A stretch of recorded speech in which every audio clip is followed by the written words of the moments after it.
Welcome to the Ari Hoffman Show on Talk Radio 570 KVI, your home for the politically homeless, streaming live at KVI.com and the KVI app. If you want to be part of the most dangerous show on the airwaves, call or text the Warrior Injury Law Studio line at 206-421-5757. That's 206-421-5757.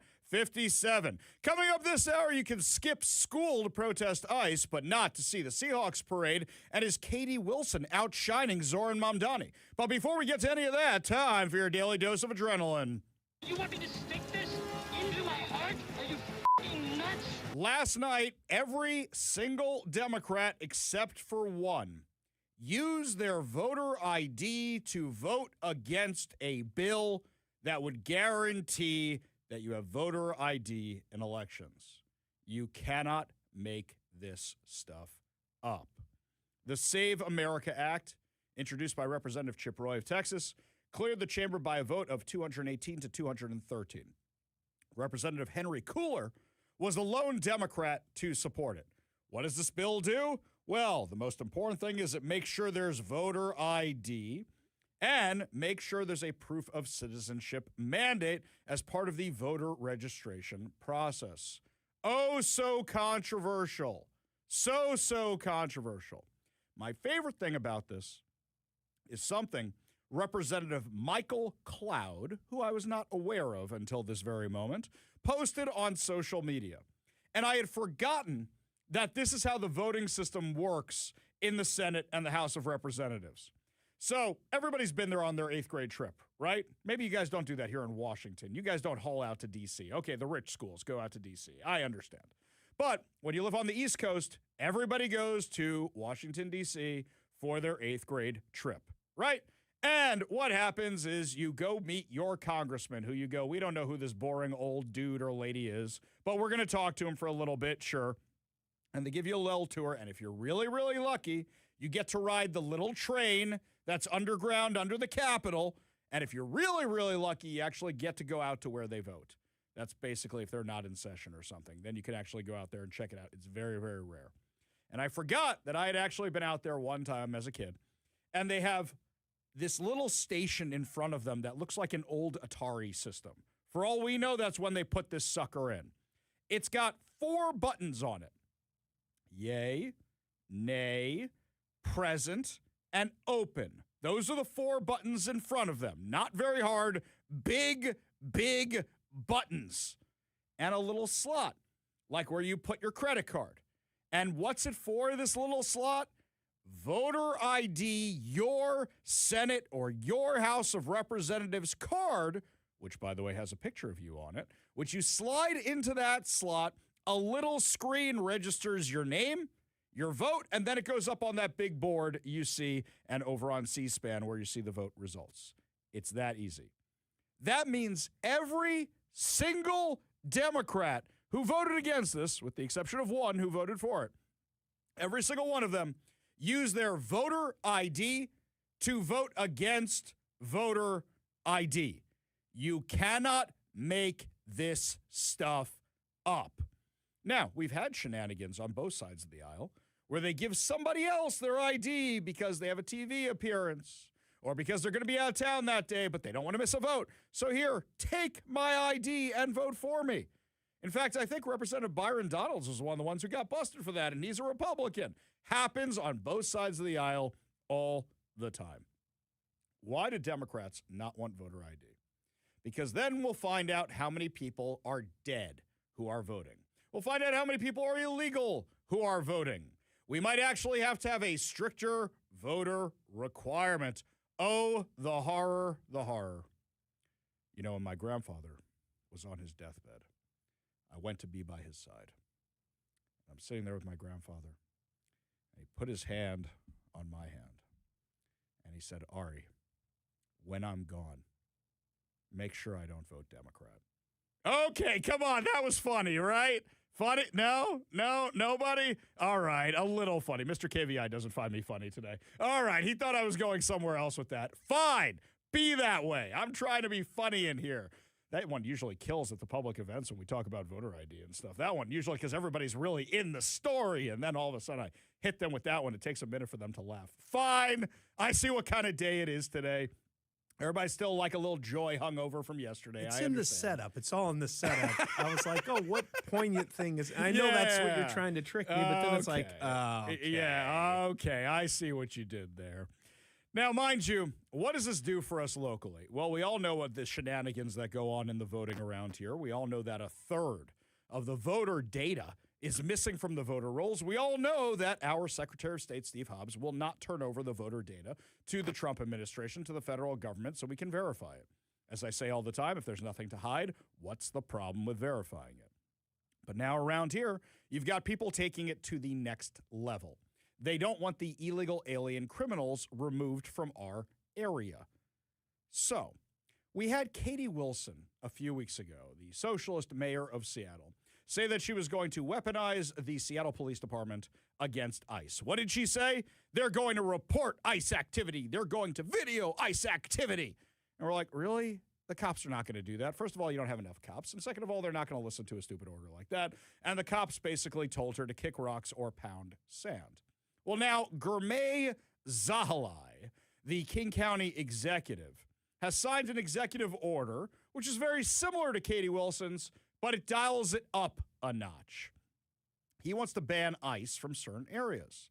The order allocates $2 million for immigrant and refugee communities for rental, food, and legal assistance. Oh, we'll just shove that legal assistance in there.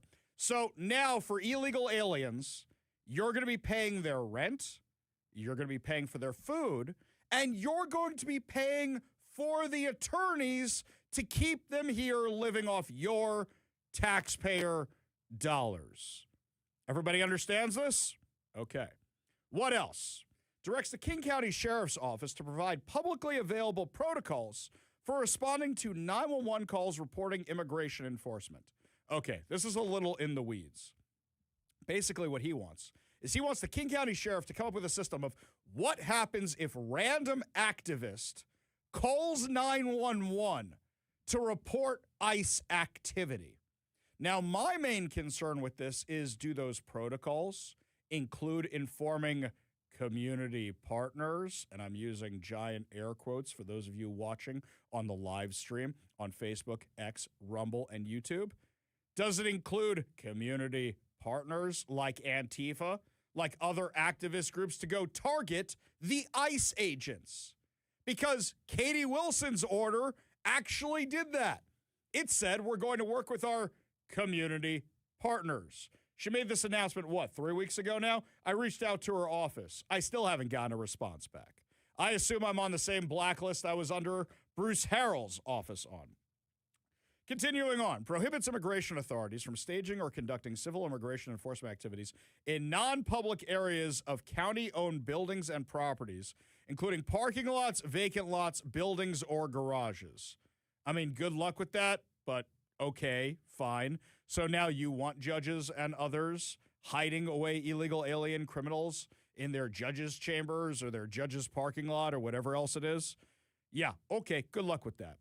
Now, here we go. Directs all King County departments to support Know Your Rights resources and fully review all policies and procedures to ensure alignment with Washington's Keep Washington Working Act, which means we want you to know all the policies that violate federal law that we have under the sanctuary city laws here in Washington.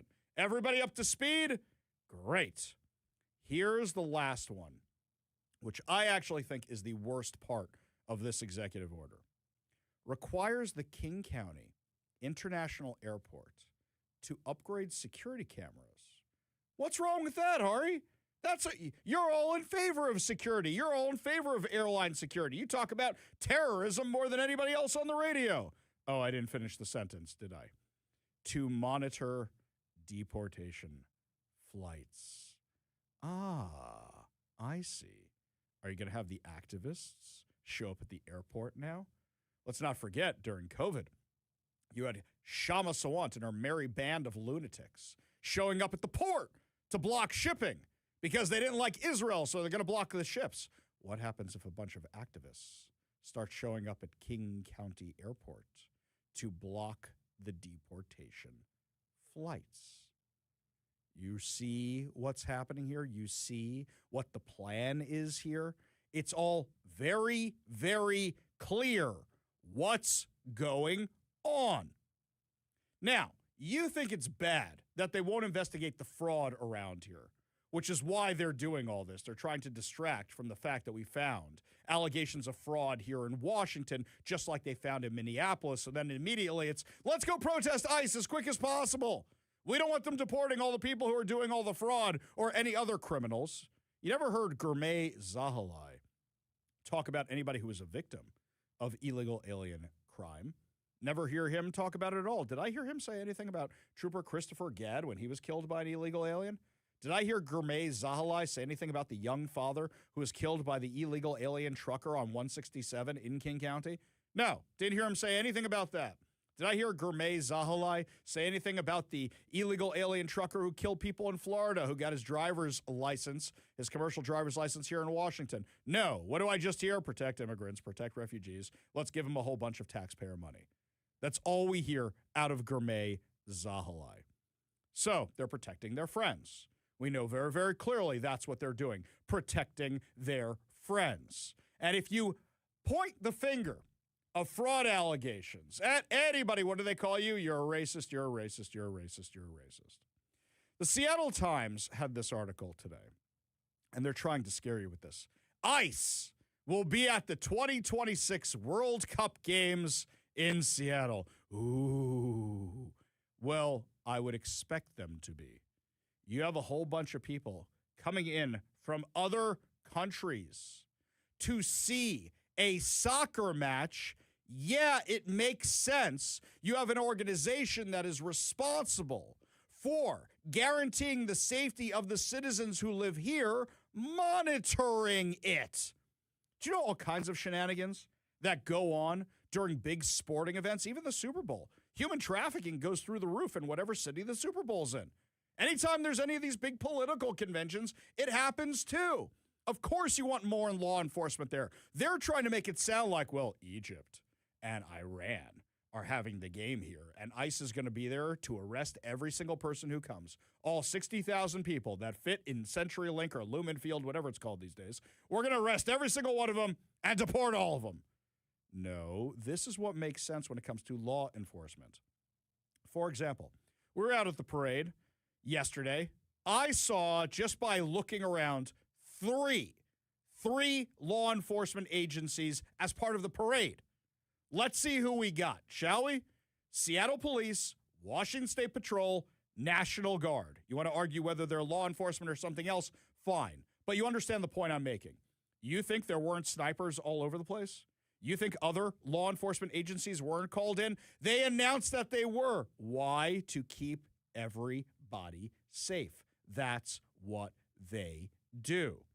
In a hearing before Congress on Tuesday, Acting Director Todd Lyons told lawmakers immigration enforcement officials are a key part to the overall security apparatus for the World Cup. Exactly right. They're trying to keep all of us safe. So what's the problem with bringing them in here? This is what they do. I don't understand the problem. And yet the left is going bonkers crazy over it. Here's Acting Director Todd Lyons testifying earlier today. But when it comes to issues like cooperation at the local state level, again, ICE does do that. But so many times, and I'll give you the example of Aurora, Colorado, we were going to serve a criminal warrant on an apartment complex of known TDA gang members that was full. We tried to work with the state and local government. They made notifications that the operations were ongoing. So when tactical teams arrived, protesters were already there and the apartment complex was empty. We've seen that time and time again. I've had it where I've made notifications. Again, I've had the privilege of having this job for almost 20 years and doing it at the enforcement level to notify a local police department, and then they would put that out in a tweet. ICE is going to be at L and 8th Street. So did we reach a point that we want to cooperate? We want to be good partners. But how many times, again, can we beat Charlie Brown with the football and say, okay, this time you're going to work with us? And it doesn't happen. So what he's saying is that local officials are telling the gang members that the feds are coming. You think that wouldn't happen here? You think that Seattle or King County or Washington officials wouldn't do that? Of course they would. Of course they would.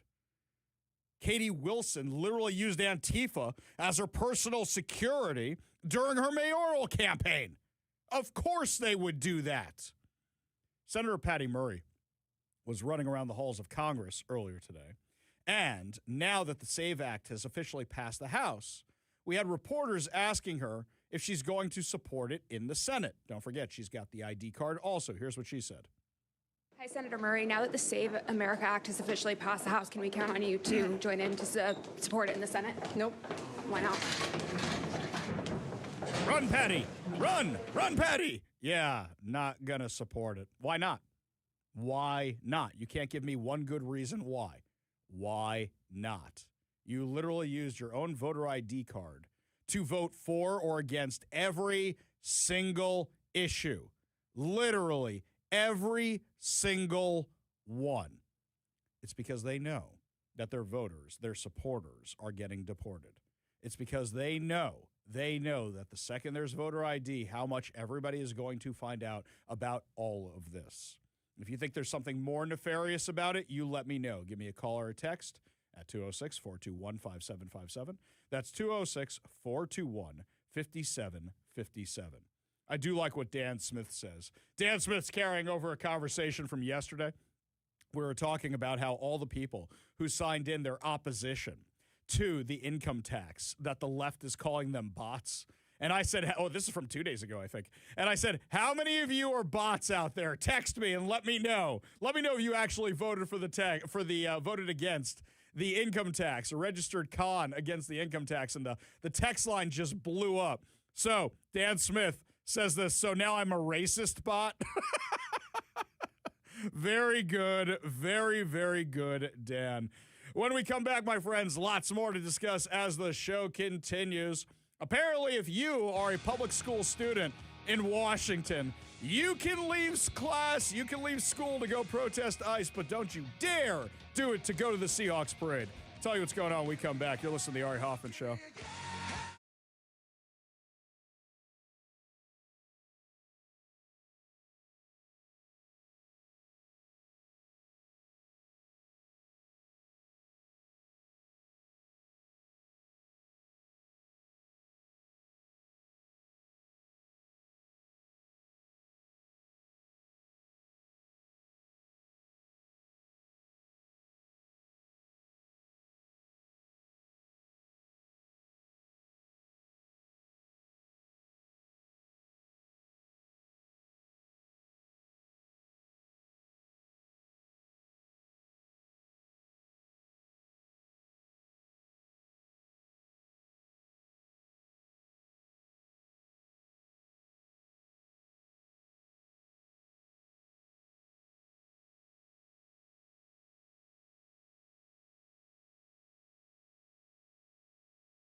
I love how in Washington State, if you walk out of class to protest ICE, you're a hero, but you get penalized for walking out of class to go celebrate the Seahawks winning a championship.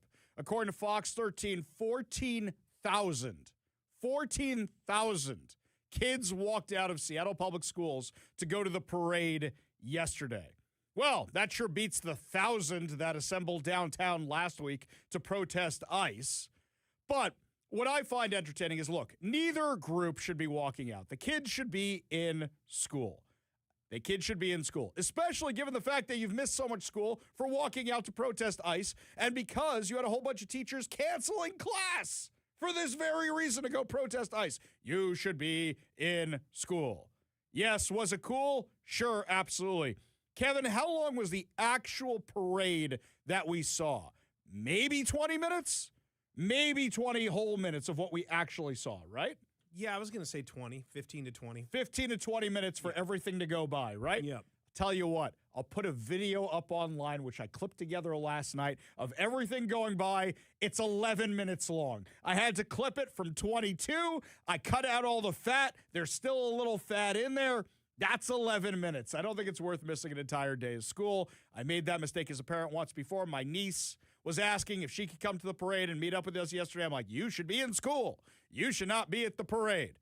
But regardless, the fact that you get penalized for one and not the other, that's kind of entertaining to me. Isn't it all about the rarity of this stuff? Yes. That's the whole deal. That's Yes. why, even if you agree or disagree with any of this stuff, the fact matter is they probably won't get another chance to do that, especially in their high school, elementary, or middle school career. Exactly. Walking out for ICE, though, you just got to wait a day or two until they organize it. Maybe it's every Friday, That's and true. we'll just go do that again. That's There's true. not so much a rarity of that one, right? I'm with you. Like, for example, we had season tickets to the Mets when I was growing up, and every time April rolls around and people are pulling their kids out of school, we're going to the Mets game, and I said, Dad, I want to go to the opening day of the Mets. No. I think he did it once. Maybe once, but my dad was very serious. You are not missing school for this. I don't remember what the occasion was, and then we went. It was freezing cold. I was miserable. It was not a good game either, the Mets being the Mets. Probably lost, too. It was the Mets in the 90s when they never won anything. So, yeah.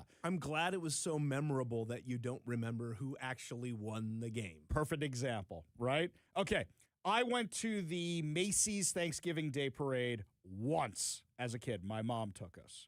Here's what I remember, being freezing cold, and Superman goes flying by, the big Superman balloon, right? His hand got caught in one of the trees and tears off. So Superman keeps going, but he doesn't deflate because they're compartmentalized. So that way, if a hand tears off or something, Superman can keep on flying down Broadway. That is all I remember. And then Superman's deflated hand in the tree. I don't remember any other float. I don't remember anything else about this. I have some vague recollection of maybe getting lunch. That's all I remember. I was a little kid at the time. So, anywho, why do I bring all this up? You should be in school. I understand the once opportunity of it, but I got to ask a serious question. Do you think Seattle did a good job with the parade? I got to say, I was kind of shocked. I was kind of shocked how everything got cleaned up afterwards. The homeless were right back to their normal spots. When I drove in this morning, that's right, came right off of 3rd Avenue. They were right back there. I would actually say Seafair did a great job. I think Seafair did a phenomenal job. I think the National Guard did a phenomenal job. I think the Seattle Police did a good job. I think the Washington State Patrol did a good job. I don't really know what Seattle's role in any of this was. Did Katie Wilson even have a role?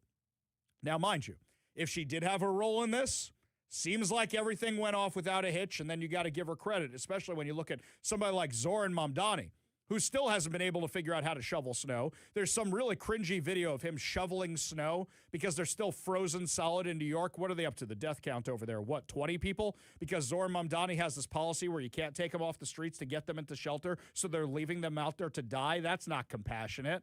So Zohran Mamdani failed his first test. Katie Wilson, through the effort of others, seems to have passed hers, and all the confetti and everything was cleaned up really, really well. But I have a question. If you look at all the news reports of the parade yesterday, why is there no official total of how many people were there? I have theories. But notice all of them say something like Over 1 million people were projected to be there. People were predicting that over 1 million people would come. Look, last night, I figured from what we saw where we were in the parade route, maybe they didn't have as many people, but then I saw the video of the area surrounding the stadiums, and it looked like a ton of people. So I couldn't figure out why nobody has an official tally. So I reached out to the Seattle Police Department.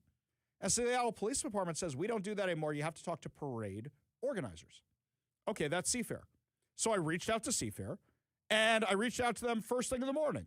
I still haven't heard back from Seafair about how many people are at this parade. What do you think? Do you think it's bureaucracy where just nobody got the official number? Do you think it's maybe they had to throw this thing together on such short notice? They forgot to get an official number? Because there's math. If this much sidewalk space is filled in on these blocks, there's math behind all this. That's how they calculate how many people show up at the National Mall. There is math behind this, and they have the math from previous parades. They were able to get a count off the last one. Or do you think it's something else? We saw crowds of people. There were a lot of people. Do you think the turnout was less? Either because there's less people who work downtown, there's less people who live in Seattle, or perhaps do you think they scared so many people by saying it was going to be such a nightmare to drive into Seattle that they shouldn't bother driving, that a lot of people said, well, I'm not taking my life in my hands by getting on the light rail. I'm not doing that. Do you think that's what it was? I don't know. The light rail had its issues in the morning, as we discussed yesterday, where it seems like one homeless guy stole the copper and took out the light rail in the morning. Luckily, they were able to get it fixed. If that's not the most Seattle thing ever, I don't know what is. But do you think they scared off people?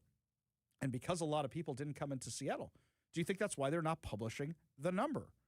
Really, I am open to any suggestion of why they haven't published that number. I'm kind of curious what you think. Give us a call or a text at 206-421-5757. That's 206-421-5757. We go to the Warrior Injury Law Studio line, take a call from Tim in Tacoma. Tim, what's going on, man? Hey, Tim, Ari. I sent you home a list of pictures through Big Mike. I hope you got them, get them. But there's a big walkout in my neighborhood. And I found out there's 3 major high schools that are walking out, Sammamish, and this one is, I think, Indigo. It's based on engineering type of school in our neighborhood. And they all walked out. And so my granddaughter and I were curious. She's an adult. And we went by and got out of the car and talked to some of the kids. And they said, oh, I asked them, said, do your teachers know about this? And they said, oh, yeah, they're all with it. And so it's an organized effort using our kids. And these kids are going out in traffic, walking in traffic, making a big scene. I think some of these school districts are so radical, they want some of these kids to get hurt. Well, of course they do. Battle so they can use them they want them as a martyr. They wanted Renee Good to get hurt. They wanted Alex Preddy to get hurt. They want that. And they want people in the United States to get hurt by illegal aliens. They think, well, if we're going to bring them all in, you know what? To keep our power, you got to break some eggs. To make an omelet, you got to break some eggs. They want this chaos to happen. Do me a favor, Tim. Can you email me those pictures, ari@kvi.com? Can you send that on over to me? Okay, I'm on my way to work. And when do you get a chance? Don't do it while you're driving.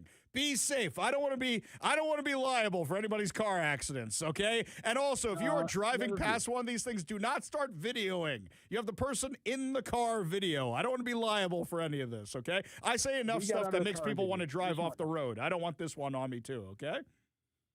Okay. I was out of the car and we actually engaged and talked to them in a friendly way. So that definitely wasn't going to have a issue with a bunch of juveniles.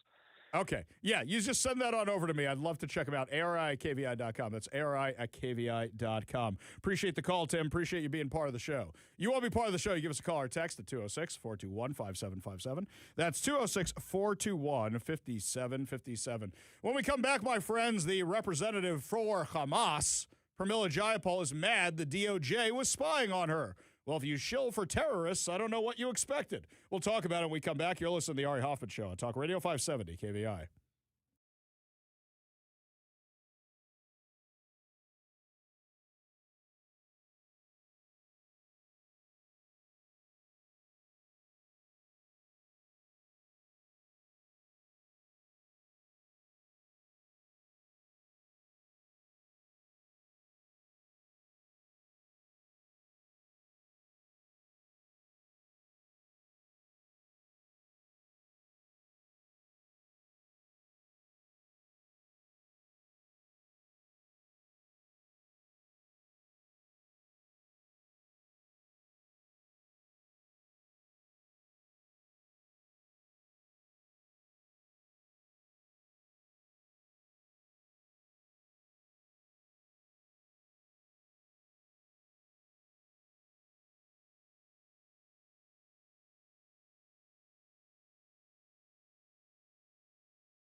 Big scandal, according to the Democrats yesterday, while Pam Bondi was testifying up on Capitol Hill. Apparently, they have binders full of women. Binders full of women. Well, actually, not full of women, but full of people like Pramila Jayapal's search history. Now, under normal circumstances, I'd say, why are you surveilling members of Congress, Department of Justice? Reuters got a picture of what they have here where they were apparently checking out Pramila Jayapal's search history. And I say, a woman who shills for Hamas, yeah, I'd want to check out her search history too. A woman who's leading the resistance movement, where they're targeting ICE and targeting politicians. And I'd be a little concerned as well. But also, I notice you guys didn't seem so mad when Barack Hussein Obama used the Department of Justice to target the Trump campaign just because they were against his political ideology. You guys didn't seem so upset when Joe Biden had the Department of Justice raid Melania Trump's underwear drawer or Barron Trump's Xbox at Mar-a-Lago. The double standards here are insane. You guys didn't have one word to say about this. Personally, I don't want to see Pramila Jayapal's search history. I'm very, very not curious. I'm very, very concerned about what might be in her search history. I don't want to know. I hope law enforcement's checking it out because it's a woman who shills for terrorists. But at this point, it's kind of hard for me to feel bad about this. Now, she claims that they're checking out what they're looking for in the Epstein files. How many times are we going to go through this? The Democrats had years with those files. If there was something against Trump in them, they would be talking about it. Now, mind you, I think two things can be true at the same time. I think Pam Bondi completely botched the rollout of the Epstein files. So you bring in a whole bunch of conservative influencers who have been all over the Epstein files, and you say, we're going to give you these binders. And it's got the Epstein files, and then they flip through them, and there's nothing there. And then you find out there's millions more pages they haven't gone through yet. Look, you want to say we want to take some time to review them and then make sure none of the victims are mentioned? Fine. But then you guys release them with some of that information not being redacted. So now some people have that information. This whole rollout was botched. Absolutely botched. But if you guys are trying to make hay about this because you don't want to talk about what the Department of Justice is doing, you guys are barking up the wrong tree. In fact, Pam Bondi actually called out Jamie Raskin for grandstanding over Epstein while not knowing the name of prolific offenders in his own district. Do you even know who Chase Mulligan is? You're so obsessed with you don't. Do I'm you? going to teach you the rules again. You're the Attorney General of the United States. We have rules here. You're obsessed with him. You're the Attorney General of the United States. You're and the rules. Obsessed with Donald Trump. You have Trump derangement syndrome. Mr. Chairman, Chase I'd like my time Mulligan will restored. be I'd sentenced like my next time week restored. in your district. In your district, and you don't even know about it. About keeping children safe from online predators. Time belongs to the gentleman from Maryland. The gentleman can proceed. Yeah, and I want the whole country to look at this. Gentlelady can respond if she wants to. Thank you, Chairman. He called Chase Mulligan a wild goose chase and didn't even know who he was. He is a defendant in your own district who preyed on girls. Mr. Chairman. Well, you know what? If he were part of the Epstein investigation, you wouldn't do anything about it. Online chat rooms. Okay, we've had enough of this. Not much was done up on Capitol Hill yesterday. But yeah, I mean, a little double standards here. Going both ways, by the way, on this with all this insanity out in Congress yesterday. Meanwhile, Representative Ted Lieu desperately tried to shut down Pam Bondi when she started running crime stats in his state. Seems like the Democrats are only concerned about one specific allegation of crime and none of the actual crimes that are affecting people in their districts. If you had any decency, you would resign right after this hearing concludes. The gentleman has expired. May I respond? Yeah, I don't know how you respond. No one can. I did not ask a question, He Mr. doesn't You're allowed want to talk to. about I did not ask a horrific question. crime in California. He does not want to talk about I did not ask a crime question. in his She state. can't just Madam Attorney ad-lib General. stuff. I did not ask a question. Meeting will be in order. It's a wonder why nothing gets done in Congress. Pam Bondi's right. She's 100% right. She also botched the Epstein files rollout. Can we all agree on this now? Okay, can we move on now and talk about actually enforcing crime? You know what the Democrats don't want to discuss? The homicide rate is one of the lowest of the modern era. It hasn't been this low since the 1920s. Can we discuss that a whole bunch of places are a lot safer since ICE started doing what ICE does, since the border started doing what it does, and since we started deporting all these illegal aliens? But they don't want to talk about that. Can we talk about the fact that feds are actually helping make America safe again, even in blue cities, even in blue states? But they don't want to talk about that. Instead, it's Trump, Trump, Epstein, Epstein, Trump, Trump, Epstein, Epstein. I noticed that the Democrats are really quiet about the Epstein files when they mention Bill Clinton. I noticed they're really quiet about the Epstein files when they mention any of the Democrats. It's just, we're going to get Trump. We're going to get him this time. And then after something comes out and they just go, I'll get you next time, President. Next time. And it just... Oh, it's ridiculous. Absolutely insane. We go to the Warrior Injury Law studio line. Take a call from Ron in Tacoma. Ron, what's going on? Hey there. Well, Adam Schiff also today came out talking about the seditious six, how we dropped the ball on that. I don't know what the Republicans are doing, but if they keep letting all these criminals loose, we're not going to have a country left. The Republican Party is not doing their job. But that's not the reason I actually contacted you. I'm actually upset because I was driving through Yelm today and saw basically the kids out there in the streets blocking all the traffic on the main line there and yelling at the passerbys. I was one of them when I got involved by rolling down my window and saying, hey, you really shouldn't talk to the public that way. I couldn't even finish saying what I was saying when they started F-bombing me and calling me names. Yeah, I apparently, called the mayor. Ron, this is the same thing that we're getting. We're getting these calls from everybody all over. We just had one in the last segment, too, where apparently this is happening. I encourage everybody, if it's safe to take a picture and you're not driving or video, send it on over to us because we want to see what's going on. I've got a lot of these. You send it to ari@kvi.com. Did you call the school? Do you know which school these kids go to? Yeah, I called the school, and they didn't want to talk to me, so I called the mayor's office. They never called me back. I did. Which school was it? Which school was it? So I can ask him for comment, Ron. It's the main high school right there on the main boulevard in Yelm. Okay, I don't know Yelm that well, but I'll go looking for it. Okay, I don't get to Yelm very often. Yeah. Okay. But I did get a hold of a gentleman by the name of Andrew Barkus, and he was none happy about it. He was looking into it immediately, saying he also has had all kinds of phone calls about this. And he was very patient and listened to me. So we have one person working on it, but I think that's about it. You mean Representative Barkus? I'll reach out to his office. Maybe he has more information on this. Let me do some digging, Ron. I'll try and have it on the show as soon as I do that. Appreciate the call. Appreciate the tip. Appreciate you being part of the show. You want to be part of the show, give us a call or text at 206-421-5757. That's 206-421-5757. When we come back, my friends, are we really, really, really trying to defend the mom who is defending the trans kid from the horrible things he did? We're going to tell you about all this when we come back because it's a mess. And I can't believe we're still having this discussion after a shooting. You're listening to the Ari Hoffman Show on Talk Radio 570 KVI.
So the trans shooter up in British Columbia, it looks like what the Canadian media has been doing is actually using AI or Photoshop to enhance the images, to make them look better. They shot up a school. He shot up a school. Why are you trying to make him look better? That's insane. I noticed at least they've stopped calling him a woman because they got called out for that because the dude was wearing a dress. It was a kid who had serious mental health issues. And also, you got to wonder what was going on at home. By the way, there are some videos circulating the interweb that say they're videos of the kid. They're not. They're fake. There's some other kid or some other thing. Do not believe those. Those are not real. But with regard to the kid himself, there are very real videos about the mom cussing people who don't support trans this or trans that.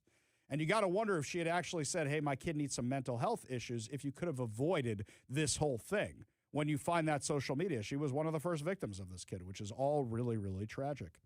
There is this. I saw this. Somebody sent this to me as a tip, and I'm going to use this actually the same way we used it last year.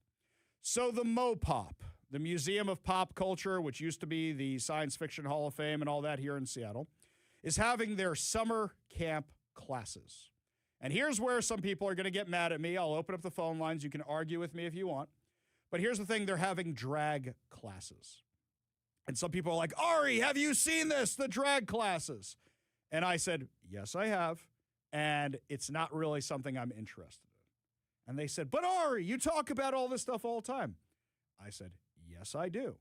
But from what I can tell, they are not using taxpayer money to do it. They are a private organization. If you don't want to go to the MoPop because they're hosting drag events for kids as a summer camp, that is your prerogative. I don't go to the MoPop because it has sucked for so long. They got rid of all the cool sci-fi stuff. I don't like the museum anymore. It's overpriced. I don't think it's very good. Forget the drag stuff. But a private institution has the right to do what it wants. You want to say they're targeting children? The parents have to pay for it. The parents have to sign them up for it. So if you want to believe in parental rights, these parents get to go to the drag classes for the summer camp. Do I think it's wrong? Yes. Do I have issues with those parents? Absolutely. But they're not using my taxpayer dollars to do it. So there's very little I can say about it. I can say I'm not that interested in going to the MoPop because, one, they run classes like this, and two, their exhibits have really started to suck. And I think that's too bad because I used to really like going down there and seeing all the stuff from Star Wars and Star Trek and The Matrix and Ghostbusters and everything else. And I think it's been kind of removed in favor of horror stuff, and that's just not my jam. And there's this Wizard of Oz stuff that's not my jam. And I've been there in a really, really long time. Where's Captain Kirk's chair? Where's the model of the Enterprises? Where's all the cool stuff? You had literally the sets of the original Star Trek stuff in there, and it's not there anymore. You want to get mad about the drag stuff at the MoPop? Fine, but they're not using our taxpayer dollars. It's a private museum. Now, if they were using our taxpayer dollars or there's some grant for the drag show, I will change my mind. Let me know if you think I'm right or wrong. You give me a call or a text at 206-421-5757. That's 206-421-5757. We go to the Warrior Injury Law studio line. Take a phone call from our frenemy, Bennett the protester. I bet Bennett's shocked by what I just said, right? Well, I was going to say, I think you talk a big game about the importance of staying in school and education. For somebody who is, I think, 2 weeks late with their Soros homework as of today. Very good, Bennett. What's on your mind? Make it quick, buddy. I have limited time. Well, okay, but let's recap that for people, because I think at this point people wonder what No, you can't recap. Just get to the point, Bennett. We're running out of time. Tell me the point. What's going on, man? All right. Well, I do want to push back against this kind of stuff. You keep saying that you're saying that people on the left actually wanted Renee Good to get hurt, that they wanted Alex Pridey to get killed, that they wanted people in America to be hurt by illegal aliens. I'm using your term, but I mean, do you actually? Well, once again, ask you: if somebody sat you in a chair, gave you a polygraph test, do you really believe it's true that people on the left want people in America to be hurt? I do. I'm sorry to cut you off. I do, because I truly do believe that. And the reason I believe that is because they keep sending them out to target ICE agents in active enforcement zones. You're listening to the Ari Hoffman Show on Talk Radio 570 KVI.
Welcome to the Ari Hoffman Show on Talk Radio 570 KVI, your home for the politically homeless, streaming live at KVI.com and the KVI app. If you want to be part of the most dangerous show on the airwaves, call or text the Warrior Injury Law Studio line at 206-421-5757. That's 206-421-5757. Coming up this hour, your chance to win fantabulous prizes, including 2 tickets to Lionel Richie and Earth, Wind, and Fire at Climate Pledge Arena. Make sure you're listening for your chance to hear the key word and text it on over to us.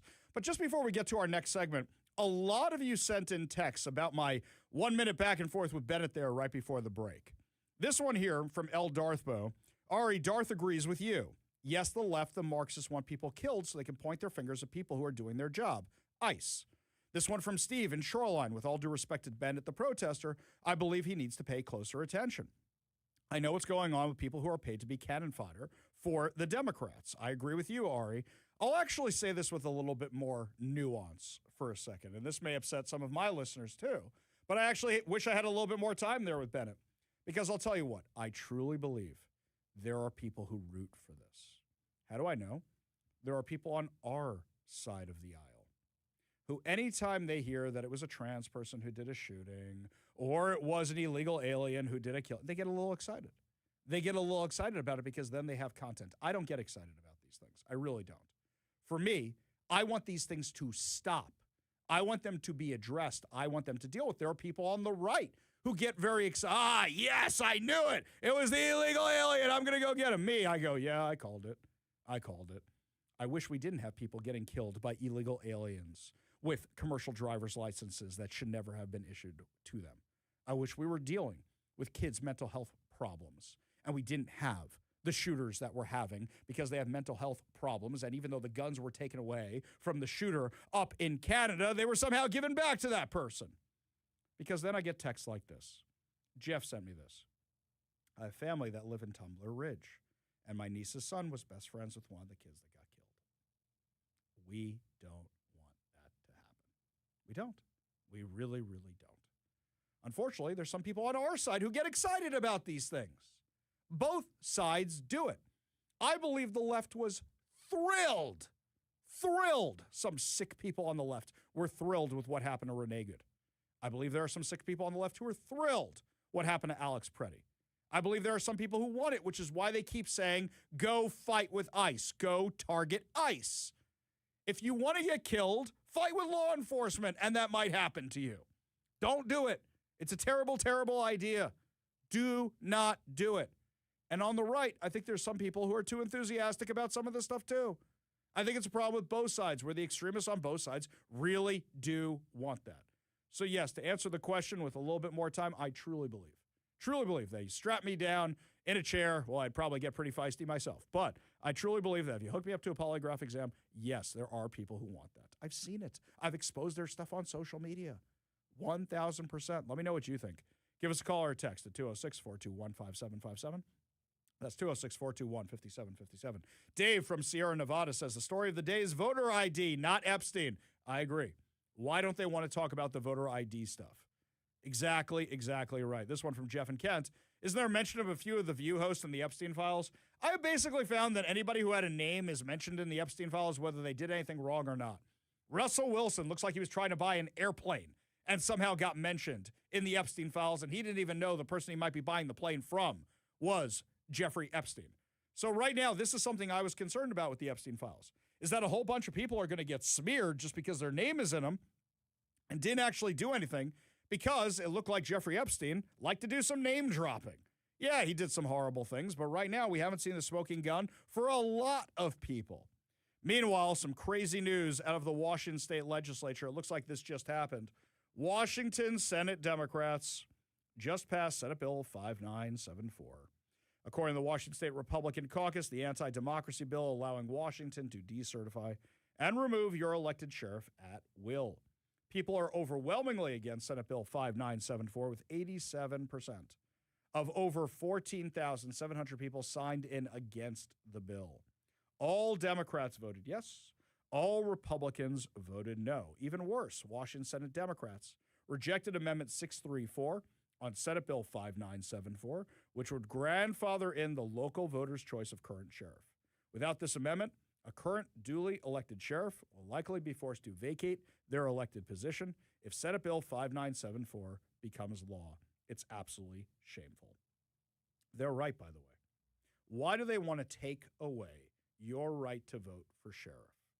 Look, I'm going to say this because Keith Swank, we've had him on the show. We had him on the show when he was running for office. I think he spends more time tweeting than sheriffing. Sorry, I'll say that out loud. I really do. I don't know when he does the sheriffing because he's tweeting all the time. If he wants to tweet all the time, I'm sure he can get a job being a social media influencer or something else like that. But he's not wrong about what he's saying.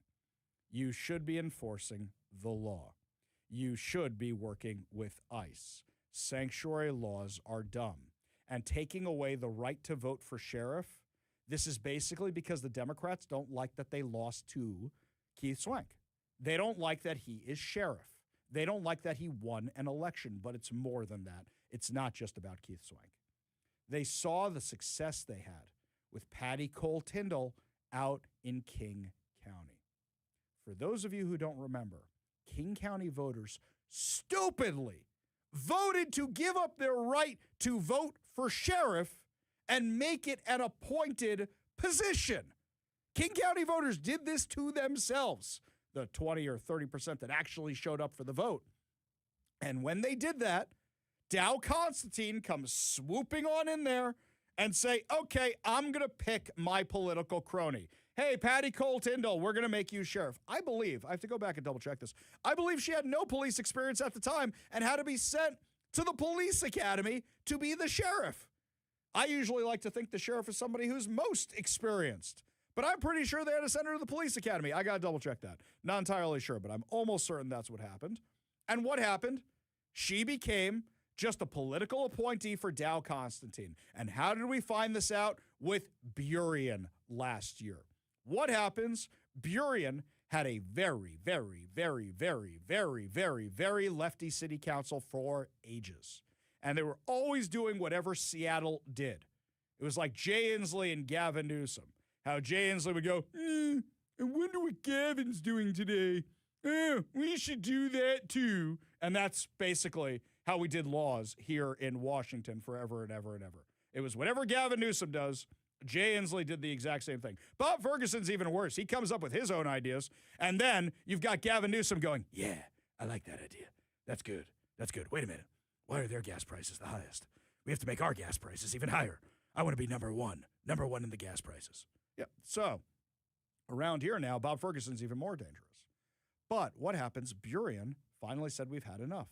Homelessness, crime has gotten out of control. So they elect a more moderate city council.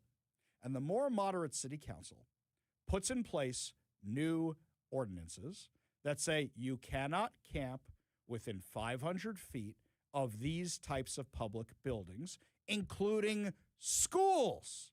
And we have to give you shelter, and we have to give you treatment, and we have to provide for you because you're just down on your luck, or you're a drug addict, or you have mental problems. And Dow Constantine and the left couldn't handle it. They couldn't handle it. They did whatever the leftist activists wanted them to do. And they said, how dare you? In full Greta Thunberg style. How dare you? And what did they do? They said, King County Sheriff, which is the police department, for Burien, we're not going to enforce those laws.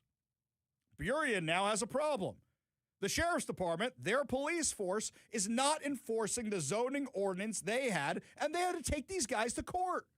And then even after the Supreme Court decided that, yes, municipalities have the right to do this, they were having issues with the sheriff's department. So much so that they were considering having to tax their own residents to start their own police force because King County Sheriff wasn't doing what it was supposed to be doing under the political appointee of Patty Cole Tyndall and Dow Constantine. You now realize it's not that the Democrats want to get rid of the police. They want their own police. Senate Bill 5974 is when you have a one-party rule state. They want to be able to pick the sheriff, and they want to be able to remove the sheriff as well. Now, mind you, I don't have an issue with some of the requirements in this thing because I think a sheriff should have certain requirements to be in charge of a sheriff's department. because somebody like Patty Cole Tyndall had no business whatsoever being a sheriff. None at all. But unfortunately, that is the minuscule, tiny part of this bill. The rest of it is about taking away your right to vote for sheriff, which is insane, by the way, beyond insane. The Democrats who claim all the time Republicans are trying to subvert democracy, Republicans are trying to take away your right to vote. They're literally saying it right now with regard to the SAVE Act. They're literally saying that's why they won't turn over the voter rolls. And what are they doing with bills like Senate Bill 5974? We don't want you guys to vote on sheriff. So how long until it's, you know what? City council should just be appointed by the mayor. You know what? Mayors should really just be appointed by the governor. You know what? For the governor, do we even really need elections? I mean, we all like this guy. Let's use Polly Market instead. But come on. Are we really that far away from this? This is how the dam breaks open. This is how it happens. And it starts with something small like this. You know that the original income taxes in this country were also passed with, it's just going to be on the uber wealthy. They did the exact same thing that the left is doing now.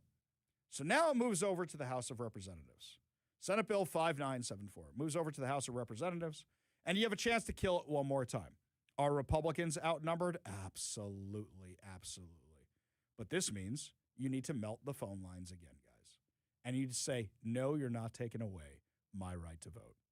So you need to call the Washington Legislative Hotline at 1-800-562-6000. That's 1-800-562-6000. And say no to Senate Bill 5974. You need to say no to this. Absolutely not. How many other terrible things are they working on? Well, this one is fun. This one we've discussed a little bit, but now it's having its hearings. Senate Bill 6148. The bill would give Sound Transit the ability to issue bonds with the 75-year maturities. So hang on a second. They don't have enough money to pay for their little choo-choo train. The choo-choo train, which, by the way, yesterday some homeless guy was able to shut down for a few hours because he stole some of the copper wiring and almost jeopardized the amount of people showing up for the Seahawks parade. One guy was able to do that. You kidding me with this? So now you want more money for the light rail. So I did some research, by the way, and I have to make a small correction on the show. Kevin, we are no longer paying off the kingdom. I was wrong. We finished paying off the kingdom in 2015. So 15 years after the thing was imploded, we were still paying for the kingdom. You know, in some parts, we're still paying for Lumen Field, by the way. We are still doing that. How long do you think it's going to pay off the train, which they don't collect fares for, which they use all the money that comes in from the car tabs to say, no, we want to expand a new line. Oh, if it just runs across Lake Washington, people will start using it. We promise. Even though people aren't doing as much in-person work as they did before, even though the tech companies are laying people off, 20,000 people in our area from those tech companies, yeah, more people are going to use that choo-choo train. It's going to be as abandoned as the one in The Simpsons soon enough. Monorail, that's what's going to happen. So now they want to take on debt to pay off the choo-choo train. Are you kidding me with this? You guys can't even stop homeless people from stealing your copper wiring. You guys can't even stop organized theft rings from stealing your copper wiring on your train. That happened yesterday. I can't wait for the World Cup. This is going to be really fun to watch. I cannot wait for it at all. The people who run Sound Transit literally had to reupholster the trains recently because it was too hard to get bed bugs, blood, anything else out of the cloth seats on the light rail. They had to put in vinyl instead, which, by the way, from the beginning, I don't know why they just didn't do plastic like in New York. You just come in with a hose and spray that stuff down. Just high-pressure hose, spray it down, wipe it down. You don't even have to dry it off. You're good to go. Blood, anything else that's on those things, good, no problem. Not like we haven't had a problem with that on our light rail. We talk about being a world-class city. But sometimes I just think to myself, are we living in an alternate dimension where people just do everything stupidly? Because that's what it seems like. Now you want to take on debt, as if we don't have enough debt already. By the way, how are you going to pay for this? How are you going to pay for this? Everything you guys are doing is driving businesses and people out of Washington state. I seriously wonder if the reason they haven't published the amount of people who were at the Seahawks parade is because you had less people than last time. It looked like a ton of people, especially down by the stadiums. But I'm kind of wondering, did you scare them off when they found out that the train was having issues? Did you scare them off when you said, don't drive in, it's going to be a nightmare? I got in, no problem. Took me about 10 extra minutes to get here just because of some road closures. No problem whatsoever. Here's something else. According to KXLY, Washington imposed a 10% sales tax on gold, silver, and precious coins at the beginning of the year to close the state's deficit. You mean cover for their spending, sure. Critics say it's only driving business to North Idaho. Since January 1st, coin and pawn shops in Idaho have been flooded with new customers from Washington trying to protect their savings. Quote, we get a lot of phone calls, probably about 70% just new people, says Donovan Floyd, who works at DJ's Coins. We've been getting a lot of people from Washington, people as far away from the Tri-Cities, calling in and coming to town. Precious metals broke the record highs and dips in the past week, adding to market volatility. Quote, the market itself has just been so insane the last month in general. So it's kind of a combination between the spike in metals as well as the spike in extra customers coming in. The impact has been significant for Idaho businesses. Richard Naiman, owner of Coeur d'Alene Pawn Shop, said the influx is changing how he operates when it comes to organizing inventory. He said, I think we're going to be stocking a lot more gold and silver than we've ever had in our history. I'll probably increase it by a minimum of 30%. Washington coin store owners have pre-filed legislation to bring back a tax exemption for the precious metals. Jake Graham, co-owner of American Coin and Vault, said if the legislation fails, his business may have to relocate. Quote, we're going to have to make some pretty tough decisions to pick up a business that we've been building for over 40 years and move it so we can transact with customers in a fair way. Washington customers say they'll continue traveling to Idaho to protect their savings. This was like their crazy, out-of-control climate agenda, which Donald Trump had a big hand in killing today regarding all the restrictions they were putting on gas-powered cars. You still have restrictions here that might have been overturned by the Fed at this point, where they said you have to stop selling gas-powered cars by 2030. That's 4 years away. That is 4 years away. Is everybody buying an electric car in that time? Probably not. So what does that mean? Idaho and Oregon are going to get all the business for gas-powered cars. That's what would happen.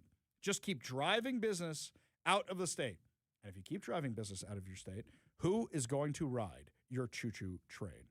When we come back, my friends, lots more to discuss as the show continues. Now teachers' unions are celebrating the kids walking out of class. I thought you just wanted the kids to learn. I'll tell you all about it when we come back. You're listening to The Ari Hoffman Show on Talk Radio 570 KVI.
I should have just called today's episode Advocating for the Devil or Devil's Advocate, because I'm about to do that for the third time so far this show. So here's one for you. You know, there are some parents out there who want their kids learning about the ICE stuff from the other side of us. They want their kids on that side. They do. And they have no problem with what the kids are doing right now.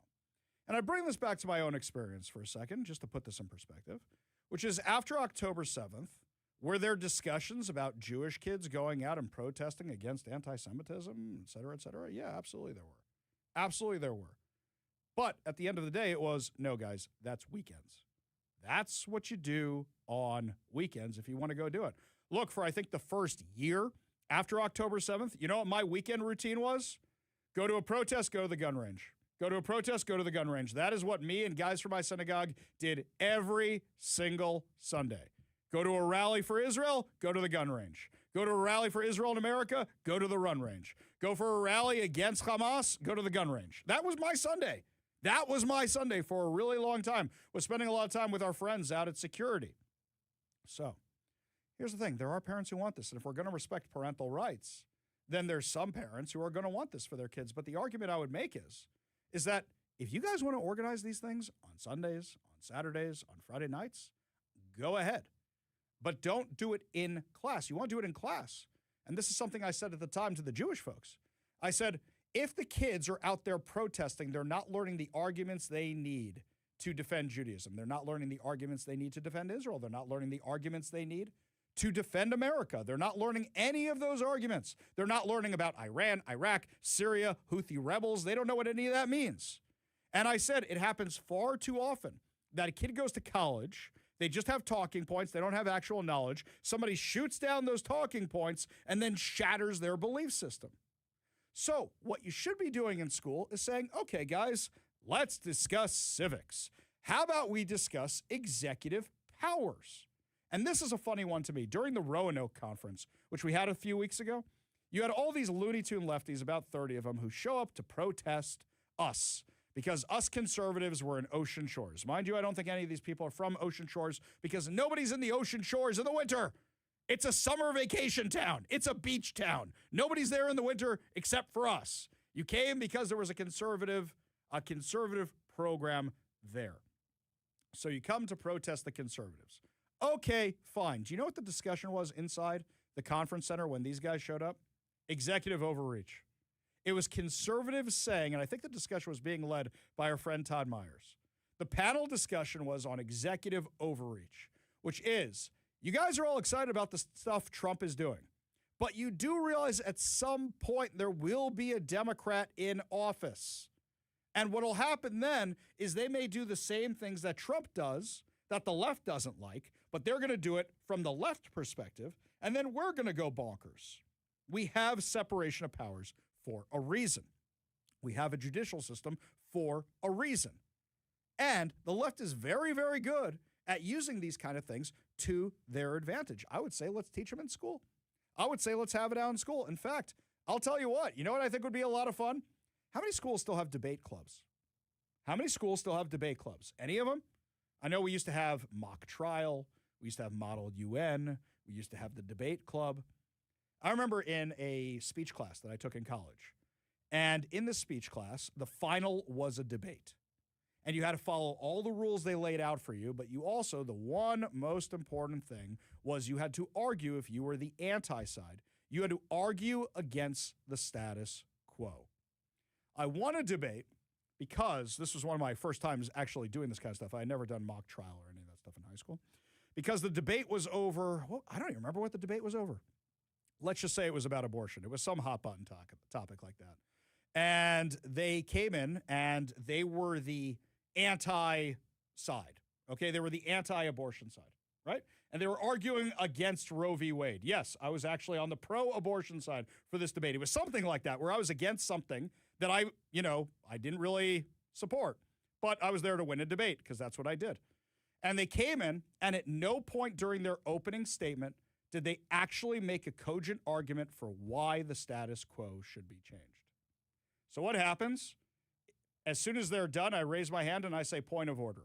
And the teacher goes, yes, Ari, what's up? And I go, they never made an argument against the status quo. And the professor's like, you're 100% right. You win the debate. I never even had to argue the other side. And that's because the other side wasn't prepared. The other side wasn't prepared at all. Look, you want people to debate me? Bennett calls the show every single day. Bennett has his facts. Bennett has his points. He's prepared. He needs to get to it a little bit faster, and then he'll have more time to talk. But he comes prepared. There's other people who call the show just to rant and rave. Just to rant and rave. And when they rant and rave, we shut them down very, very quickly. Like, who was it? The guy who called last week. He called, and I said, have you been listening to the show? We haven't even discussed the topic you're mad about. No. I just called because, it was the Trump video. Right. It was the video that Trump shared about the Obamas being monkeys or whatever it was. And then I said, have you even seen the video? No, he hadn't. If you want your kids to actually be on the other side of the things I advocate on this show, then you know what you got to do? They got to be in class. They got to be in school learning those positions. Just being out there in the world screaming for something doesn't actually work because you're not actually learning anything. You're learning off a chant sheet. My favorite is when they forget the chants and they have to pull them up again. You're not actually learning the facts. You're not actually coming at me with them.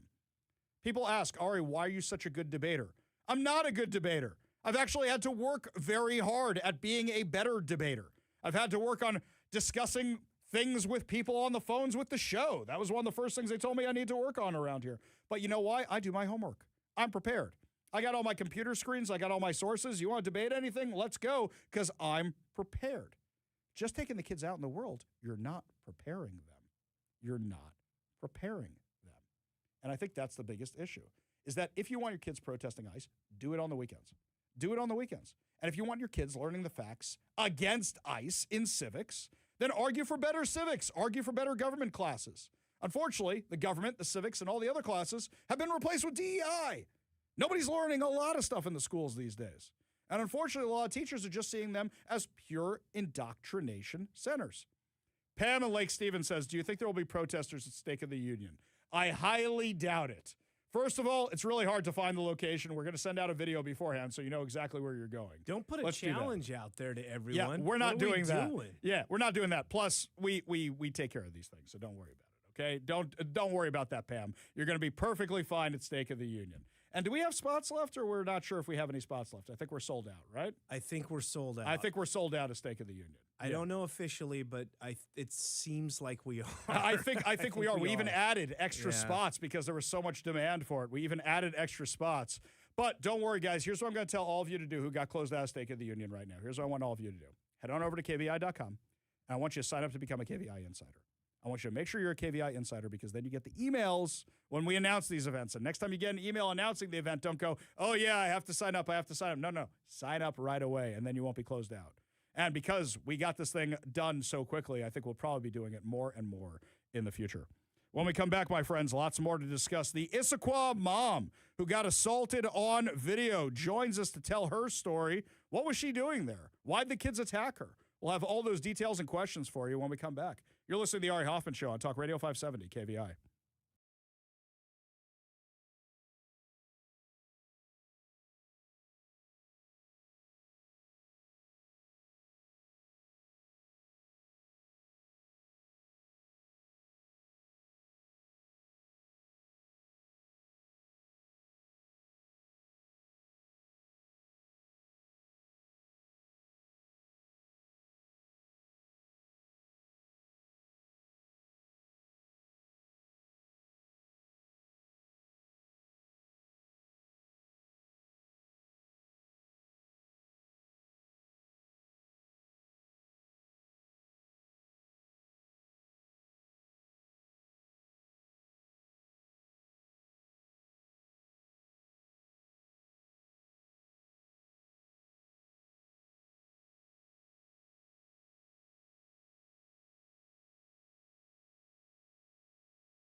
Well, my friends, I think by now you've all seen the viral video out of Issaquah, Washington, where a bunch of middle school and high school students decided to assault a mom and an influencer who were busy documenting the fact that none of them were in school and were actually out protesting for ICE. So, yes, in Washington, you can get excused from class for protesting against ICE, but not to go to the Seahawks parade. Joining us now to discuss is the mom in the video. And we are keeping her name confidential because of the amount of doxing she has received since this video went viral. Thank you so much for joining us today. Thank you so much for having me. I'm glad to be here. Well, I'm glad you're here, too, because that looked pretty violent. Can we start from the top of this? Do you have kids in the school district? What were you doing at this event itself? Yeah, I had no idea about this event at all. My friend and I, we were originally planning on going. We were going to meet in Issaquah, one of the safest areas in Washington. And our intention was to go and ask adults what they thought about the new millionaire's tax that was going to be reinstated. That was the original goal. We had some pamphlets in the back of our car, but we didn't even get them out because we were like, okay, we got to go see if there's even foot traffic in Issaquah. It's a Monday morning. So we just get out, we have coffees in hand, and we get out, and there's more cops than I ever see in Issaquah. I'm like, oh my gosh, what's going on? And we turn the corner and we see kids with megaphones, and it's an obvious protest. And I'm like, oh my goodness, this is what I've seen on the news. I've seen this all over, but I really, I was shocked to see it in Issaquah. I hadn't seen it on the east side. So we go up, and I immediately see how young they are. I get my phone out, and I'm like, you guys are children. Wow, babies. I'm a mom. I can't believe it. I saw the cops, but I didn't see any adults around at all. So I'm videoing it. I'm like, you guys are babies. Do your parents know where you're at?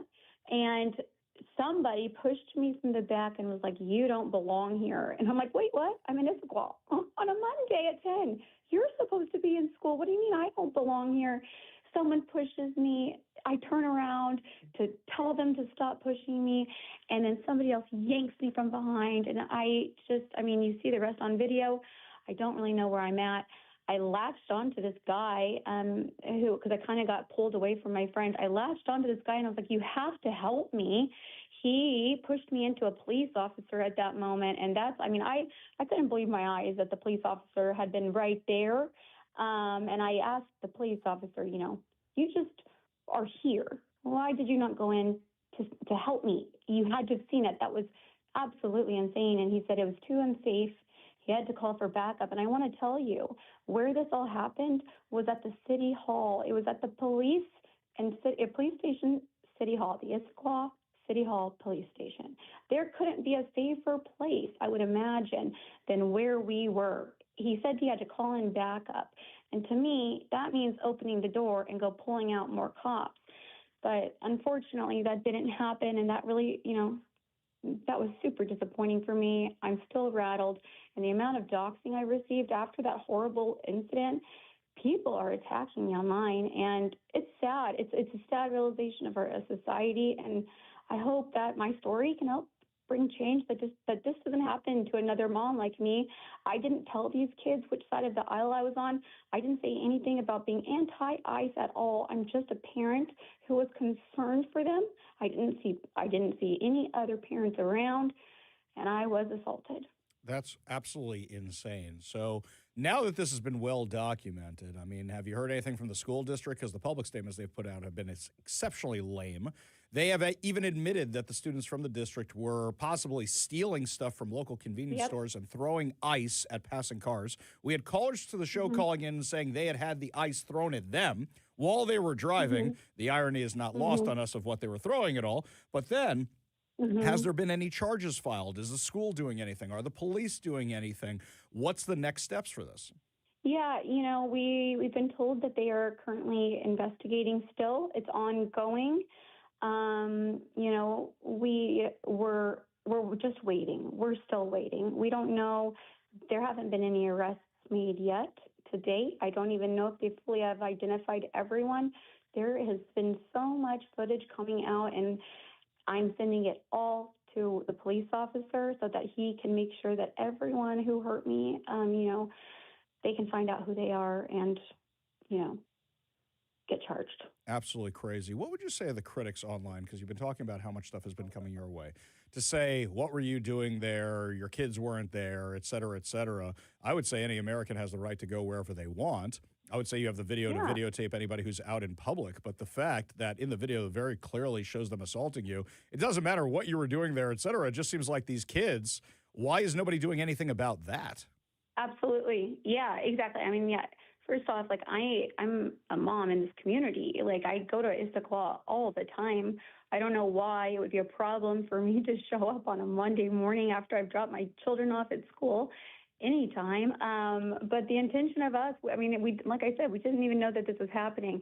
We just wanted to go and walk on foot to ask random adults what they thought about this new millionaire's tax. I know you've heard of it, but we wanted just to go get their opinion. We had little clipboards in our car, but we had coffee in our hands. We didn't even get the clipboards out. We just wanted to go scout it out, and we didn't even get a blog. We didn't do any of that, as you can see in the video. Yeah, and I got that secondary video. I'm not sure which number it is that you've seen, but there was the main video, and then there's the one somebody else sent me, which I think they found on social media. So that one I got later, which is a totally different angle, which in my opinion is actually worse. The one that got sent to me, it's like an overhead view. So I'm glad you're okay. We are keeping your name confidential because of the amount of doxing you've been receiving, but please keep us updated in this case if anything happens with law enforcement, and we're going to be reaching out to law enforcement and the school district as well. Awesome. Thank you so much for having me. I really appreciate it. All right. We got a whole lot more to discuss as the show continues. You're listening to the Ari Hoffman Show on Talk Radio 570 KVI.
Well, my friends, it is your chance to win two tickets to Lionel Richie and Earth, Wind, and Fire at Climate Pledge Arena on August 3rd.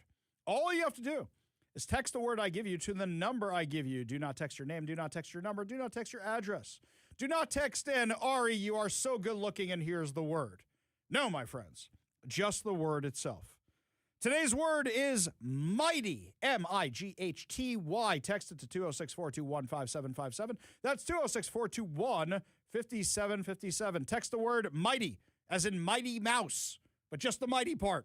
Mighty, mighty Boss Stones, but you're not getting tickets to them. Just text in the word mighty to 206-421-5757, and you'll be entered to win two tickets to see Lionel Richie and Earth, Wind, and Fire at Climate Pledge Arena on August 3rd. Tickets are on sale now at Ticketmaster.com. Or like Mighty in Mighty Spirit, which was the song I just played. Or Mighty in Mighty Spirit, which is the song you just played. Which is, I would say, a deeper cut from the Commodore's catalog, because I sure as heck didn't know what it was. I forgot that you had even told me the name of that song. Yeah. And I didn't even recognize it. I'm like, what are we playing? In fact, probably a lot of people tuned in and go, is this the Ari Hoffman Show? Because what am I listening to now? That's not normally what we hear around here. That's probably your cue to go, like, whenever you hear a song that's like, wait a minute, this isn't an Ari Hoffman song. Wait, he's going to give He's giving something away. We need to listen for the keyword. This is it. It's not 80s arena rock. Yeah. Quickly. All right, here's something else. You're going to wonder why I'm talking about this, and soon it will become clear. My only exposure to medieval times, you know, the place where people get on horseback, was in the movie The Cable Guy and my brother's bar mitzvah. Now, the way bar mitzvahs used to work before they became all-out blowouts like you see in the movie, the way they used to work was, it used to be there was a thing that everybody liked to do, and then everybody had the same bar mitzvah at the same place and the same thing. So the year my brother got bar mitzvah, everybody loved medieval times in New Jersey. And you go to medieval times. And what happens is, medieval times, it looks like a giant castle. And you go in, and they knight the bar mitzvah boy. So my brother gets knighted. Very cheesy. Then they take you through the torture chamber, which I think is actually the coolest thing. They have all these medieval torture devices. And you look at the ones that get attached to places I can't mention on air, and everybody laughs. Ha ha, funny. Then you go upstairs to the arena. And you have your night that your section is cheering for, at least is the way it used to work. And then they bring out the food. Now, the food, being Jewish, is a little bit of a different experience. Even in places like New York and New Jersey, you get a TV dinner. So the people next to you are having like the legs, the turkey legs, and the grog and all, and it looks great. And then your TV dinner comes out, and you're really, really excited. Okay. My other exposure is, of course, the movie The Cable Guy, where you have Jim Carrey and you have Ferris Bueller, and it's a terrible movie. Don't watch it, but they're fighting each other to the music of Star Trek inside the arena, which you don't actually get to fight in the arena. You get to cheer on guys who are fake fighting in the arena. Why do I mention any of this? According to the New York Post, this is the new place for singles looking for love, is medieval times. Quote, it's like Hooters, but for women. How nerdy is everybody that you look at the guys on the horseback in the medieval suits and you go, yeah, I want a piece of that. Are you kidding me with this? The surprisingly steamy single scene is unfolding, according to the New York Post, at Medieval Times Dinner and Tournament in Lyndhurst, New Jersey. Yes, in the future, I recommend you don't underestimate the drawing power of the Garden State, where turkey legs, jousting matches, and helmet-clad heartthrobs have become the hottest new alternative to Hinge. Kevin, I don't even know what Hinge is. This is another one of these dating platforms that I don't even know. We're both married. We don't know what these are. It's a good thing we don't know what these are. Yeah, I'm married. Thankfully, I don't have to ever, hopefully, deal with those apps. No, absolutely not. Absolutely not. Between sword fights and royal decrees and the family-friendly dinner and tournament show made famous after it was parodied in the 1996 Jim Carrey comedy, The Cable Guy. Oh, no mention of Matthew Broderick, huh? That's uncool. Flirty knights lock eyes with swooning women, toss roses into the crowd, and crown lucky spectators the queen of the tournament, giving modern dating a medieval makeover. So, what does your man do? Oh, well, he's an investment banker. And what does your man do?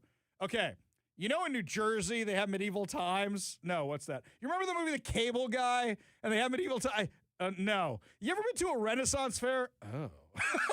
Have you ever been to the Excalibur in Las Vegas? Because they have their own rip-off version of Medieval Nights there. Exactly. By the way, the Excalibur and those hotels have seen better days. When I was in Vegas recently, I'm like, wow. Yeah. These places are really... That place was built in like 92 or something like that. I'll say is that the first time I went to Vegas, which was in 2004, I think it was, they were fine. They were fine.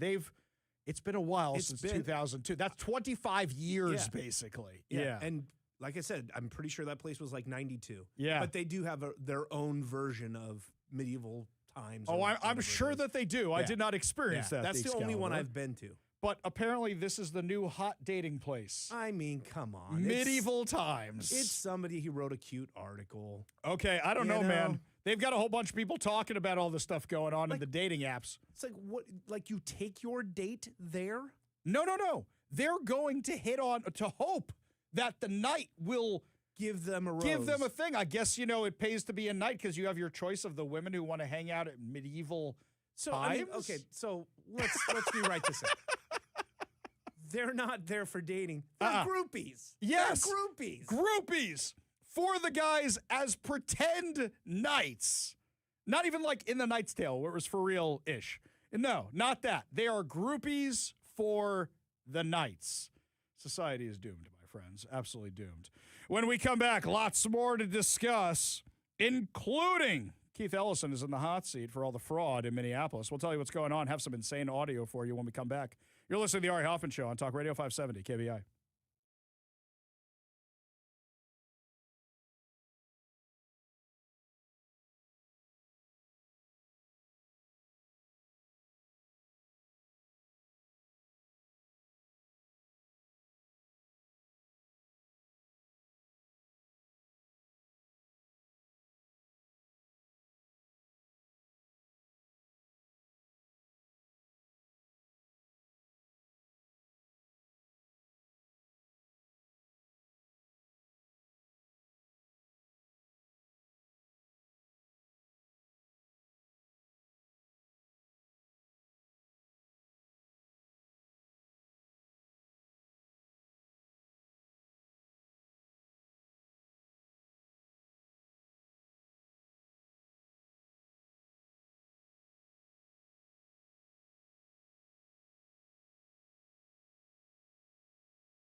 Welcome to the Ari Hoffman Show on Talk Radio 570 KVI, your home for the politically homeless, streaming live at KVI.com and the KVI app. If you want to be part of the most dangerous show on the airwaves, call or text the Warrior Injury Law Studio line at 206-421-5757.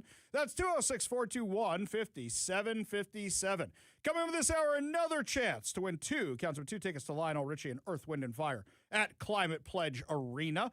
But before we get to any of that, at 5:30 today, we have a whistleblower who's going to tell us where she thinks some of the fraud is here in Washington State.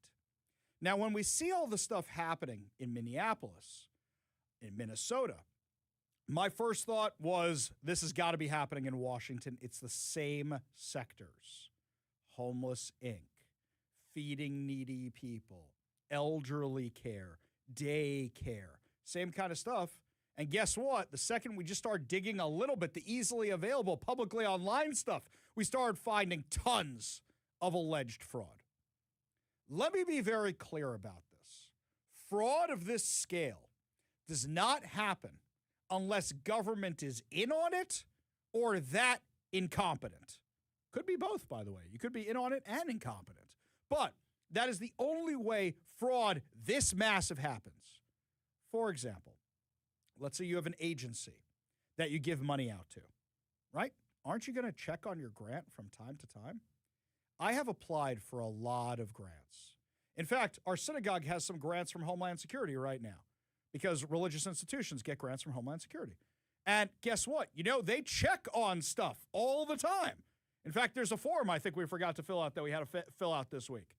When I do grants for nonprofits and they get funding, we had to do annual reports. We had annual inspections. I had to do monthly reports.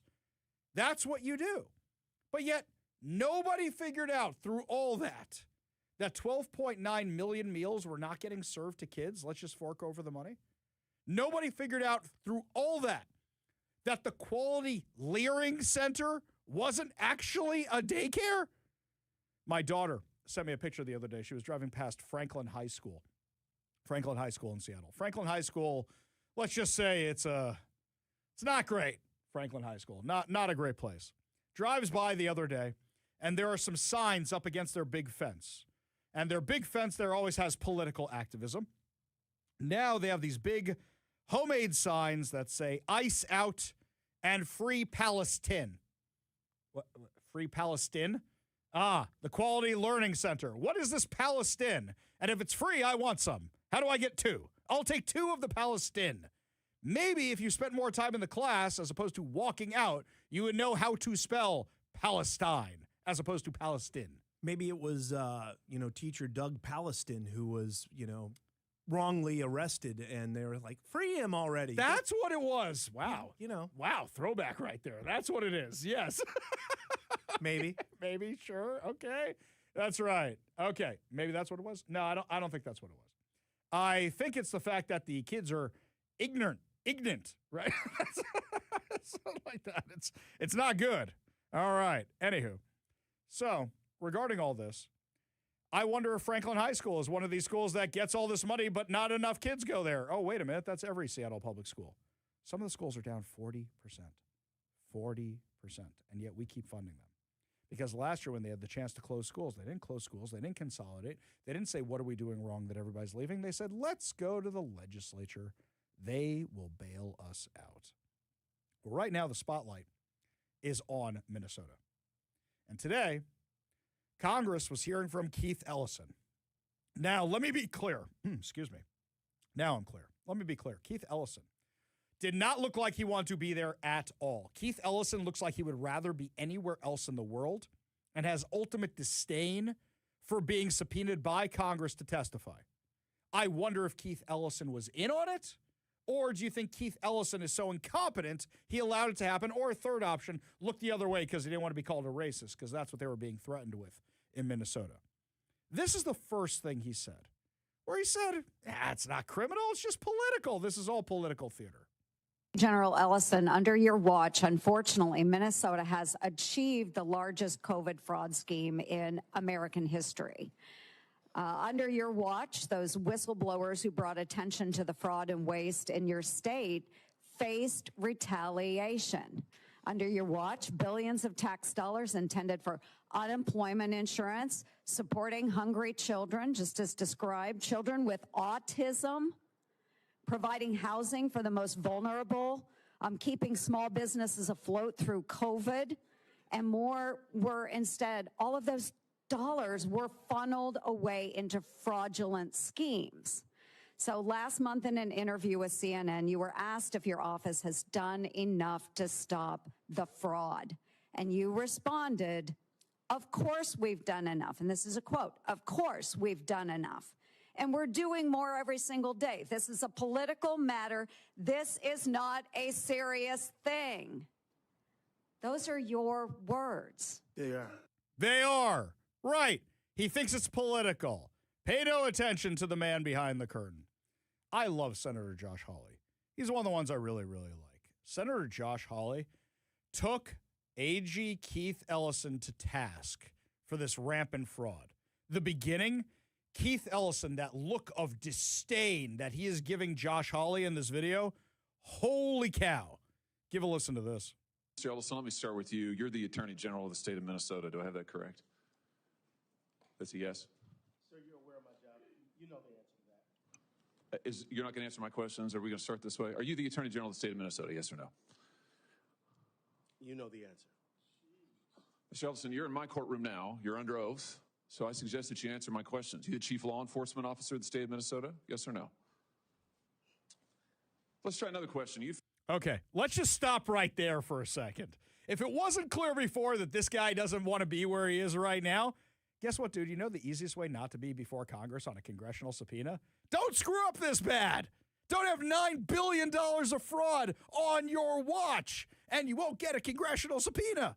Some of that money's federal money, by the way. All right, it only went downhill from there, but I'm here for it. I'm grabbing the popcorn. Familiar with the $9 billion in historic fraud out of your state, including the $250 million in the Feeding Our Future program alone. You familiar with that? Don't turn to the pages in your book to get your potted answers. Are you familiar with it? Yes or no? Yes, I am familiar with it. Very familiar, aren't you? Because the people who ran the Feeding Our Futures program came to you in your official office in the state capitol December 11th, 2021, and asked for your help in getting investigators off their backs. They complained to you for upwards of an hour about state investigators going after them, and they begged you to help them, and you agreed to it, amazingly. And we know you did. That's not because true. It's all caught on tape. Yeah, Every single sentence is caught on tape. Here's what you said. Let's take a look. You said, it's not a question. You said to them, send me the names of all these folks who are investigating them. You said to them, send me their names. And I'll take that list, and I'll call the person over at Education who was investigating them and say, what's going on? Why am I getting these complaints? Then you went on to say, I already have my team working on this. What day should we get together to discuss it again? That's damning, by the way. That's damning that is all on tape. That means they were working with them. So I ask the question again. Do you think Keith Ellison was in on it? Do you think he was worried about being called a racist? Do you think he was worried about losing his political base? Or you think he's just an incompetent moron? 4 options now. We originally started with 2. Now we've got 4. Continuing on. You made pledge after pledge to them. You said, we've got to make sure this guy who's investigating them stops it. You said, you have my attention. I'm concerned about this. You said, let's go fight these people, meaning the people who were investigating the fraud. Why'd you do it? Why'd you help them? Are you going to let me answer? Please. We're all ears. So first of all, you're cherry picking quotes out of there. Why did you help them? I thought you were going to let me answer. Why did you help them? Are you going to let me answer? Why did you help You them? let me answer and I'll answer you. Okay. This is something that somebody does who doesn't want to answer the question, right? Why did you help them? Well, it's as easy as saying this. Well, they were going to threaten me with calling me a racist. Or I thought they were being improperly investigated. These people stole billions of dollars, documented. The Attorney General's job is to look out for the taxpayers of their state. And instead, they were looking out for the fraudsters. There is no good answer for this question for Keith Ellison. But he's just going to keep saying, you're going to let me answer? You're going to let me answer? You're not even answering the question. Tell the truth, and I'll let you answer. I will tell the truth. Good. Let's do that. That'd be a nice change. Why'd you help him? Now see, Mr. Chairman, I didn't come here to be insulted. I came here voluntarily. You came here for the truth. Let's have it. Why did you help him? Here we go. Here we go. I didn't come here to be insulted. He's still not answering the question because there's no defense for what happened here. Quotes are here. They're in black and white, and every member of this audience can listen to the recording. It's 54 minutes long. It's all in public. You can Google it right now and listen to it. And listen to it all. Why'd you help them? First of all, I didn't help them. You did help them. No, I did not. I certainly didn't. You're saying you didn't do anything for them. You didn't. Well, wait a minute. I already have my team working on this again. That's not you? I have my team assisted with the information that led to the prosecution and conviction of these people. No, you didn't. You didn't lift a finger to prosecute them. No, you did not. No, because it was a federal prosecution. You had whoa. It was a federal prosecution. He said we prosecuted them. Then he says it's a federal prosecution. Then he says we helped the federal prosecution. Three answers that all contradict each other in that one statement right there.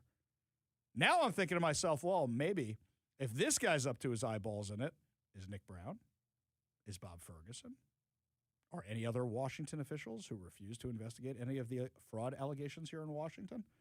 This does not improve from here for Keith Ellison. Yes, you had whistleblowers come to you as early as 2019. You're the one talking BS. Hey, listen, it's my time. Doesn't know what you're talking about, sir. No, sir. You now have encountered the truth and you don't like it. Why'd you take their money? Why'd you take their money?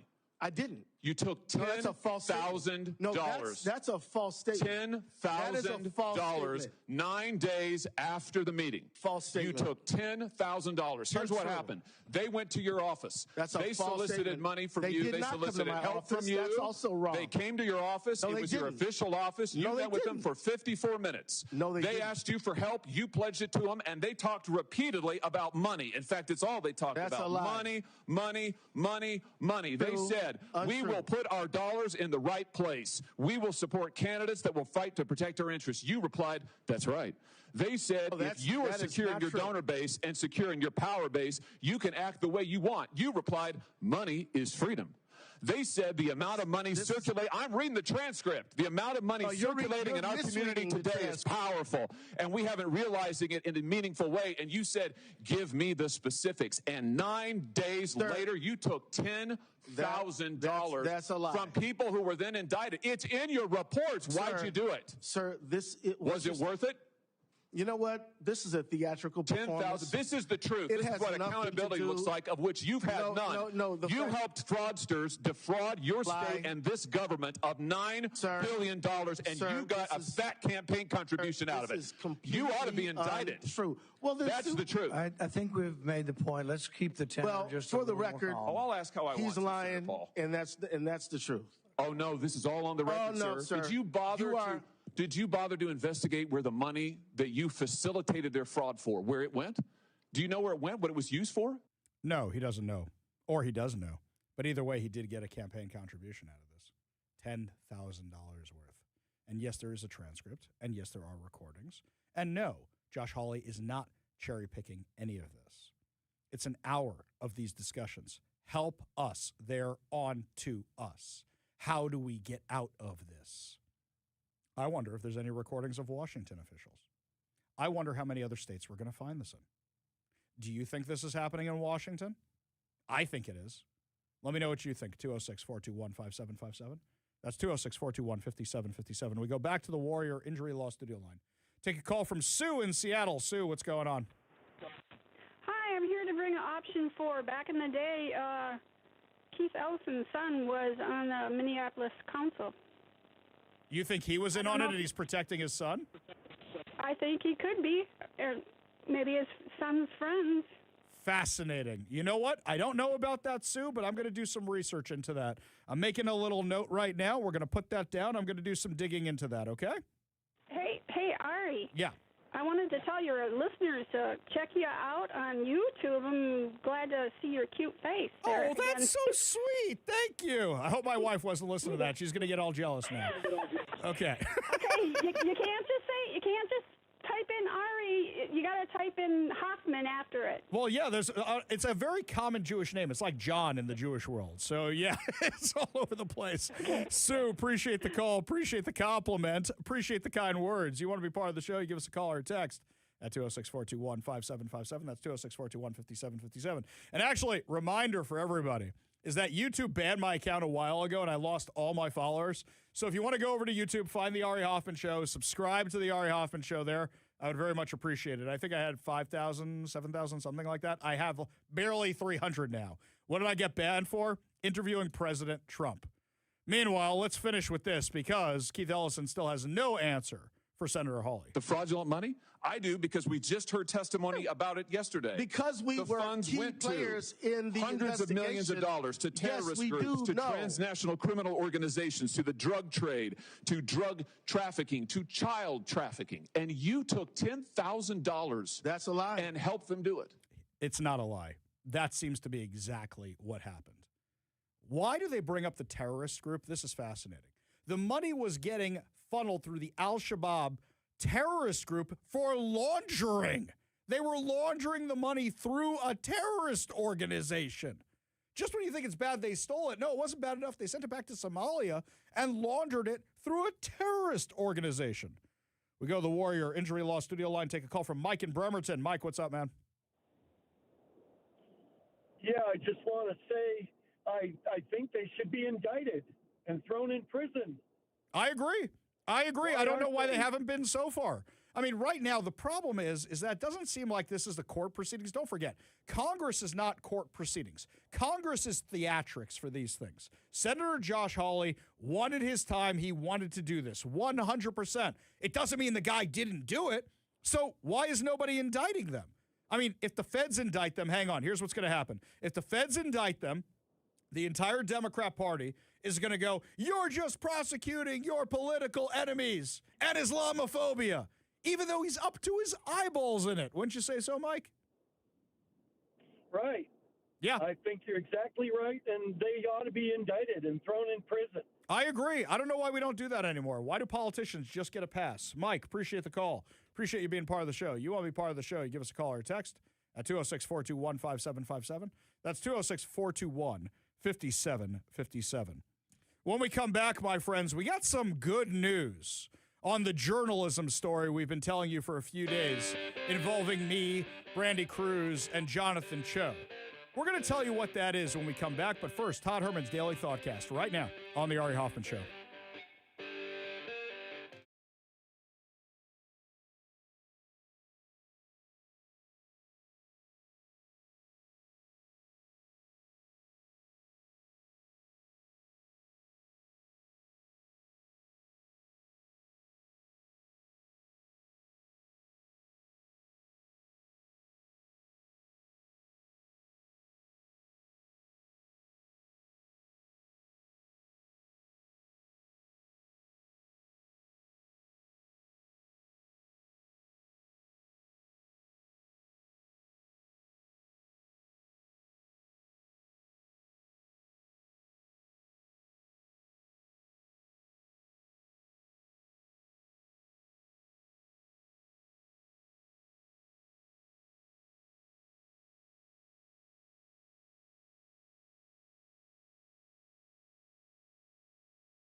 Welcome back to the Ari Hoffman Show. And you're not hearing 80s arena rock or something a little harder than that, it must be time for me to give you a keyword.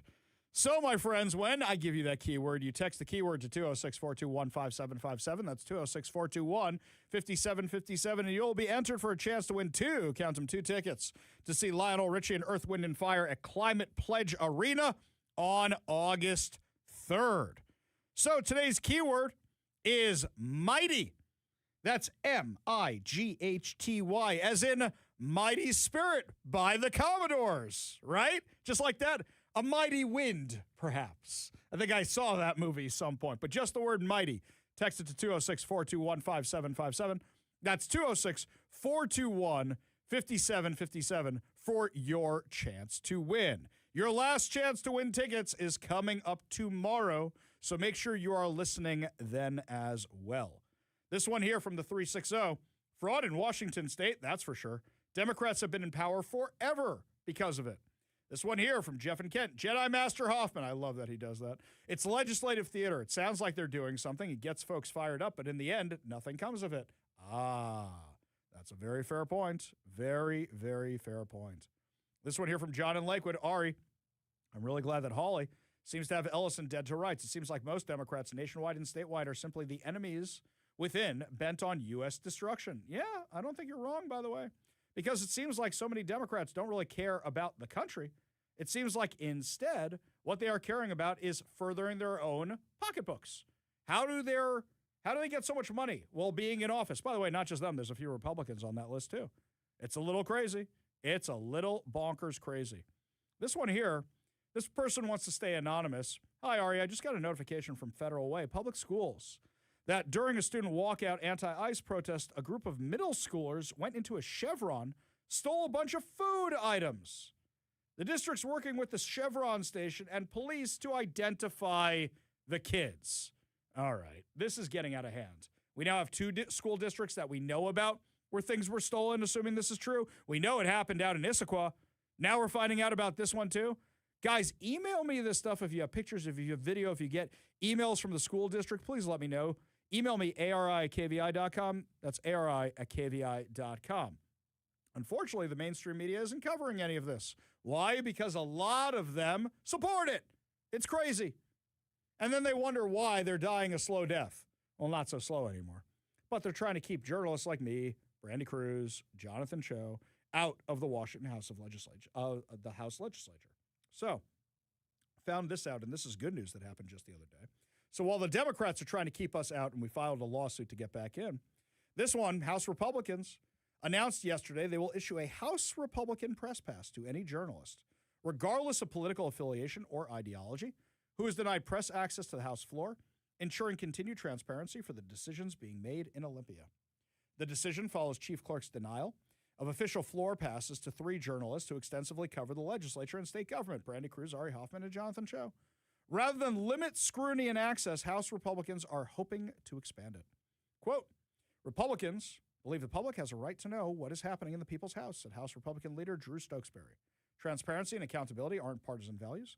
They are foundational to representative government at a time when people believe democracy is on the line. We believe the answer is more sunlight, not less. You know what I would do if I was one of the folks over at The Stranger? I would apply for one of these things right now. I would apply for one of these things right now and actually go do it. I really would. They're not going to because they're not actually interested in news. But I would do that immediately. The thing is with the Republicans, anytime I ask them a question, they answer it right away. There are very few Democrats who will actually answer any of these questions. House Republican Deputy Leader Chris Corey of Yakima says to all journalists who are denied access to the House floor, Republicans welcome your coverage and scrutiny, and we are offering you access to our chamber wings. Left, right, or independent, doesn't matter. We have nothing to hide. The public deserves to see how decisions are being made, especially as major legislation moves quickly throughout the chamber. Now, here's something interesting to me, is that why are the Democrats so afraid of us? Because nobody else has any opposition to anything they're doing. And I got to say, at this point, it's crazy to me how our media is falling down on the job and how it seems to be at this point, they just don't want us reporting on this stuff because don't forget the Washington Capitol Correspondents Association is part of this whole mess. I just think they don't want the competition. I think they want to protect their little fiefdoms. I think they realize that our stories go viral all the time. We're actually going to have Brandy on tomorrow to talk about her story about the female wrestler who was allegedly assaulted by a trans wrestler. She's going to be on. That story's been trending for 3 days. It's been trending on social media for 3 days. I remember when I first broke a few stories out of the legislature this time about what was happening with ICE, they were trending on social media.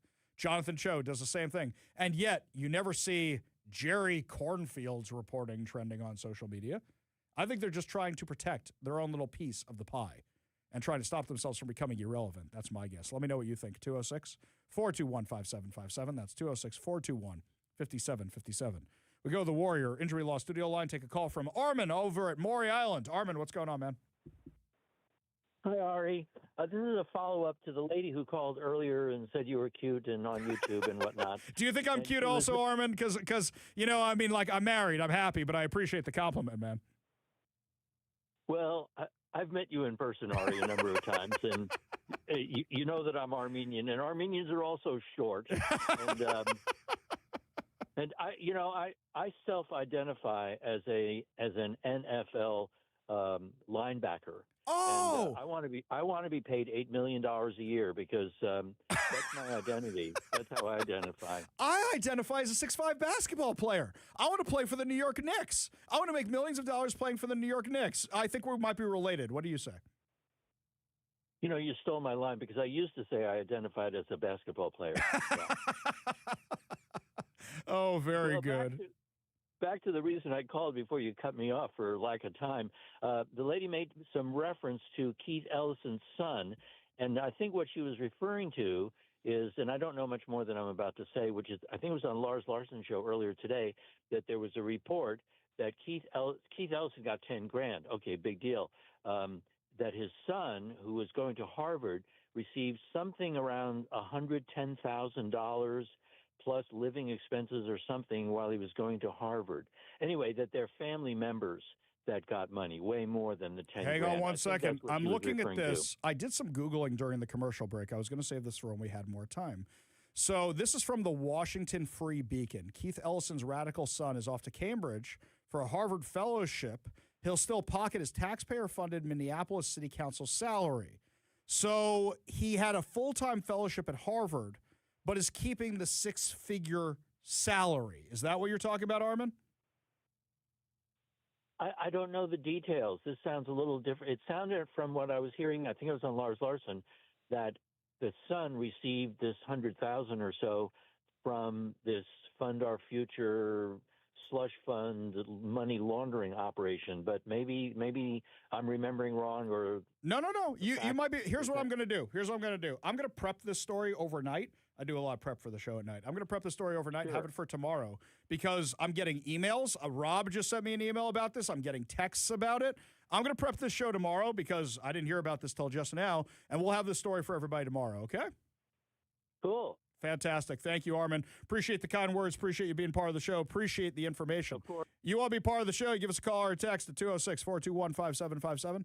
That's 206-421-5757. When we come back, my friends, our whistleblower who actually might have the keys to the fraud going on here in Washington State. You don't want to miss this interview. We'll have it for you when we come back. You're listening to the Ari Hoffman Show on Talk Radio 570 KVI.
My friends, there's been a ton of alleged fraud in our area in Washington state. And while the eyes of the nation is looking at the fraud in Minnesota, those of us who are deep in the weeds here know it's going on here as well. In fact, Washington state auditors have found they're not calling it fraud, but they're calling it problematic spending in some areas or uncontrolled spending. So I thought it was best we talk to somebody who's an expert on what's going on inside some of these departments. Joining us now on the Warrior Injury Law studio line is Margot Logan. She is a whistleblower. She is a professional witness for a lot of trials because she knows what she's talking about, formerly of the Washington State Department of Social and Health Services. And she has a new book out, DSHS Secrets, Government Secrets Here, There, and Everywhere, which is available now on Amazon. Thank you so much for joining us today. Oh, thank you, Ari. That was very nice. Thank you. Yeah, my pleasure. So why don't we start with this? Do you think fraud is going on in Washington state? Yes. Okay. I like that direct answer. So while you were at DSHS, is there anything that put up your red flags? Well, just working inside my government agency in Vancouver, Washington, there are a lot of social workers who weren't really working. And my big concern now, having gone back out at the end of December when this daycare fraud in Minnesota popped up, I went to check, and nobody is working there in the licensing department. I mean, I'm just flabbergasted. So my big concern right now is how much time theft fraud is going on in Washington state and in how many government agencies. So just to play devil's advocate for a second, because we are the most pro-devil show on the airwaves, a lot of places like King County just ordered their employees back to work the other day. Like, this is something where they're still working remotely. Is it you think nobody's working? Is it nobody's in the building? Or you think they have no employees and money's going to nothing like we saw in Minnesota? They're at home. Mm-hmm. And when I first went over, I tried calling for almost 2 weeks to the clerk, whose main job should be to answer the phone. She didn't answer the phone until about 2 weeks later, and I asked her to give me an idea of what her 8-hour day at home looks like. She wouldn't, and then she hung up on me. And I've written letters to the supervisor. I did talk to the regional manager for a brief time until I asked her if she'd been a daycare provider, and she said yes. And then when I asked her when and where, she ended the conversation. I was over there last week for 3 hours, sitting with the security guard, who was very nice, very professional, former Air Force military police. 3 hours. I called. They left messages. I said, I'm here. Can anybody come? Nothing. And ever since then, nobody has contacted me. So I wrote a letter and I went to the Attorney General's office in Vancouver, Washington. I had a great relationship with them for 13 years. And so I thought, okay, let's see what can happen here. And the reaction from the one AAG that I talked to was to, because I was trying to get some very simple public records so that I could take a look at how much work is actually going on. I can see that if they give me a summary report. And also, too, I had asked for just a few, what we used to call SERs, they call now FamLink narratives. Nothing. The first one that I asked for, they said it would take until May. And because I used to do public disclosure, I know those FamLink narratives I could pull up in 1 minute, and I could have it into the mail to the requester in 10 minutes. So then when the AAG referred me to the ombudsman office to make a complaint about not getting my public records, I was like, oh, wait a minute here, because I worked in that agency for 13 years. The Attorney General office tells us what the law is. And if I had a question, I could just call them and they would call back immediately. And they trained us on how to do the public records, which is so easy to do. And even if somebody made a mistake and gave out a record that they shouldn't have, they're immune from any punishment. That happens all the time, actually. When I file public disclosure requests from time to time, I get emails saying, we accidentally gave you this. This is not for public consumption, but we know you have it anyway, kind of thing. So let me ask you this. It sounds like what you're saying is that the Attorney General's office may be involved in this. Would you say that's accurate? Oh, yes, absolutely. Do you think that's why you have somebody like Nick Brown saying they're not going to investigate anything and calling everybody who wants to investigate it racists and claiming that they're harassing daycare providers even though there's no daycares in some of these houses? Yes, absolutely. And I should add, too, back when I was a licenser in the late 90s, I figured out that probably maybe 10, 15 providers on my caseload at the time in that refugee group of immigrants. The second group that came in had some organized crime members involved. And so at some point I realized, okay, why are they getting licenses? There didn't seem to be a need in that community. And most of them had so many kids, they could only take one licensed childcare. And so finally, after talking to the translator a few times, I got wind of that there was fraud going on. So all I did for 2 days was go out and visit these 10 to 15 providers. They didn't have kids, and they quit, except for one. And with that one, we revoked her license. So they're not going out. Do you still have the records of these places? I don't know because they just quit. So I don't have legal action that I took on them. I got you. Because if we knew these places were still getting money, or if we knew the names of these places, we could look up and see if they're still functioning, and maybe go check them out and see if they're still functioning or claiming that they're functioning while getting money. Yeah, well, that was a long time ago. I think now we have a different focus, but my main focus is the licensors aren't going out. They won't give me records to show that they've gone out to even do these monitor visits.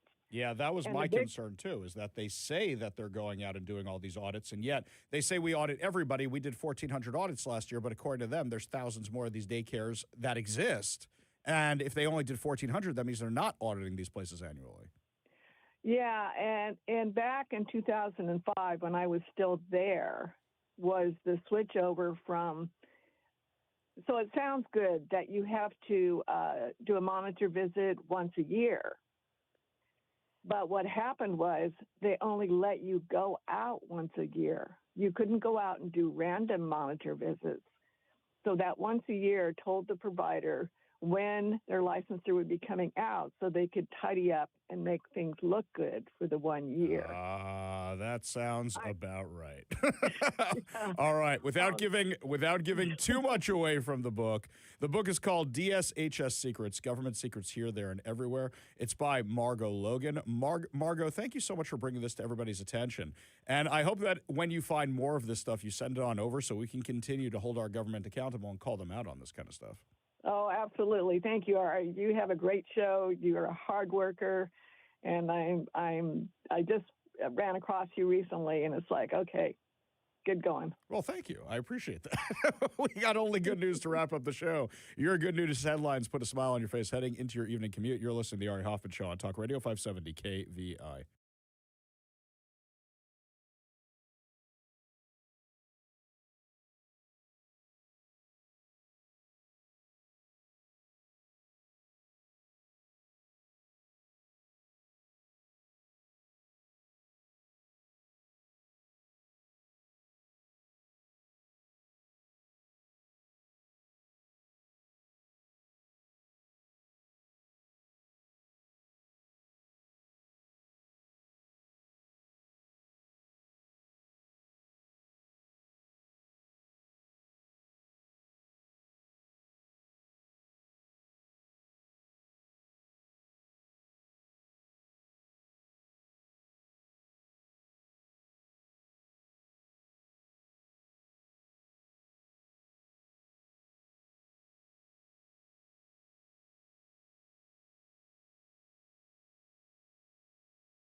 Only good news to wrap up another amazing episode of the Ari Hoffman Show right here on Talk Radio 570 KVI. And we have such a low bar for good news in Seattle sometimes that when I saw this comparison between the Super Bowl celebration in Philadelphia last year and us this year, we had 0 arrests. They had 50. We had 0. Now, we did have some property damage because, once again, people climbed up on the pergola, the outdoor covering for an old outhouse, which for some reason is a landmark around here. So people got really mad when I posted that online, by the way. They said, Ari, you're supposed to be the law and order guy, and you're saying get rid of the pergola? I'm saying I don't think the people who did the damage shouldn't be held responsible. Of course they should be. But a truck hit it, and people always damage the thing. Why are we protecting the cover of an outhouse? In fact, a friend of mine said to me, she goes, Ari, do you think there's going to be rioting after the Super Bowl? I said, no. They'll probably just damage the pergola. And guess what they did? They damaged the pergola. At least they're crowdfunding to fix it again. I would just say that, what is it, over 100 years old now? It's 100 years old, yes. Yeah, right? No, 120-some years. Something Did you say like it was that. 1908? 1908 or something like that? Yeah. The problem is, and this is the thing with old-timey stuff like that, even outhouse covers from back then are made way cooler, tougher, and better looking than anything we put out there today. Well, hang on a second. Tougher, I will agree with you on everything. If it gets damaged this easily all the time, I don't think it's that much tougher. Well, it seems to be whatever is in the right, because initially it was probably real glass back in the day would be my guess. But we've broken it too many times, so now it's got whatever cheap stuff we put in cheap it. stuff they put in it. But it seems like the actual structure itself, which it looks very solid. Steel is like solid. But so you know what I say we do with it? Maybe we take it out of Pioneer Square and put it, I don't know, in Seattle Center, or put it in a museum, or put it somewhere where you don't have the riffraff anymore in the historic place. Whatever. That's just my 2 cents. Anyway, there was this video making the rounds, by the way, about this lady who's trying to use the bike lanes, but the entire parade is there. So I kind of feel bad for her a little bit where she's just trying to get to work, but you're just saying that because I said I feel Well, hang on. But I'm saying, I'm about to take the other side of this where I was originally. I was walking on the other streets and they were wide open. You could have gone on the other streets and there were very few cars around. So for me, I'm laughing a lot at this little thing. And as I here. told you, I walked my way in on those other streets. Yes. Unlike you, I didn't walk down 4th because I knew it was going to be packed. I went down first. The amount of people riding bikes on the streets that don't have bike lanes do it on the sidewalks. And one of them almost hit my wife. Yeah, that's not good. My wife. And I was like, and she said something, hey, sorry. And he turned around and said, nope, it's my fault, because he knew he was an idiot. That doesn't happen. Yeah. Well, it does in Seattle. Oh, okay, maybe Seattle. Anyway, here is the very upset bike lady. Look at this Karen, guys. Look at this Karen. She's yelling at people being in the bike lane. Look at her. Hey, every other street's clear. Every other street is clear but 4th. Look at this guy. Look at Karen. What the heck? Hey, you're gonna be. You better hurry up. I have been trying to get through this crowd. You better hurry up. You're gonna be late. Okay, now I will say this. I like the part where she says the sports ball because of your sports ball. She says, yay, sports ball. Yay, sports ball. That's what she says. The guy who's making fun of her, he's not wrong. Every other street was clear. But as a person who rides those line bikes from time to time, or the scooters, you want to be on a road with the bike lanes, man. I get it, but you know why it's way easier and way safer. But you know that she's one of these cyclist activist types. She probably is, but the other thing is I also get the fact that she probably doesn't care about football or sports at all. Yeah. She probably takes the same route to work every day. Yes. And she is annoyed by the fact that she has to deal with this. Hey, I would say to her, it is ridiculous, lady, but a lot of people like this ridiculousness. Exactly. And it's going to happen maybe once in your lifetime, possibly twice, whatever. Like, get over it. Exactly. You know what? When there's a detour in my way, do I complain? Of Sure. course. But do I put my car there and go, you will move. You will move because this is a road where my car goes on. No. Yeah. Only the bike people do that. They're their own cadre, the bike lane people. You know what I'm talking about. Oh, I know. You I know who exactly, they are. yeah. You know who they are. Because I get mad at it's I love this tier where it's like, car driver, bike rider, pedestrian. Yeah. So, and it all trickles down because I don't know how many times walking but past or through those bike lanes or them not paying attention to the rules of the signs and they almost hit me. And I'm like, yo, it says for me to walk. Calm down. Yeah. And then it's like, oh, you get mad at the cars when they break the laws, but then you break the laws and you get mad at a pedestrian. Also, like, for the cyclist people, Come on. decide. Are you a bicycle or are you a car? Right. Pick one. You don't get to be both. Otherwise, I'm going to start deciding that my V8 Charger identifies as a pedestrian, and I'll get places a lot faster. Guarantee you that. Yeah. Anyway, my friends, I think we might have a handful of spots left for Stake of the Union, so head on over to KVI.com right now because we might already be sold out. That's going to do it for us today, but we will be back tomorrow with more insane stories, more exciting guests, and our last giveaway. You've been listening to the Ari Hoffman Show on Talk Radio 570 KVI.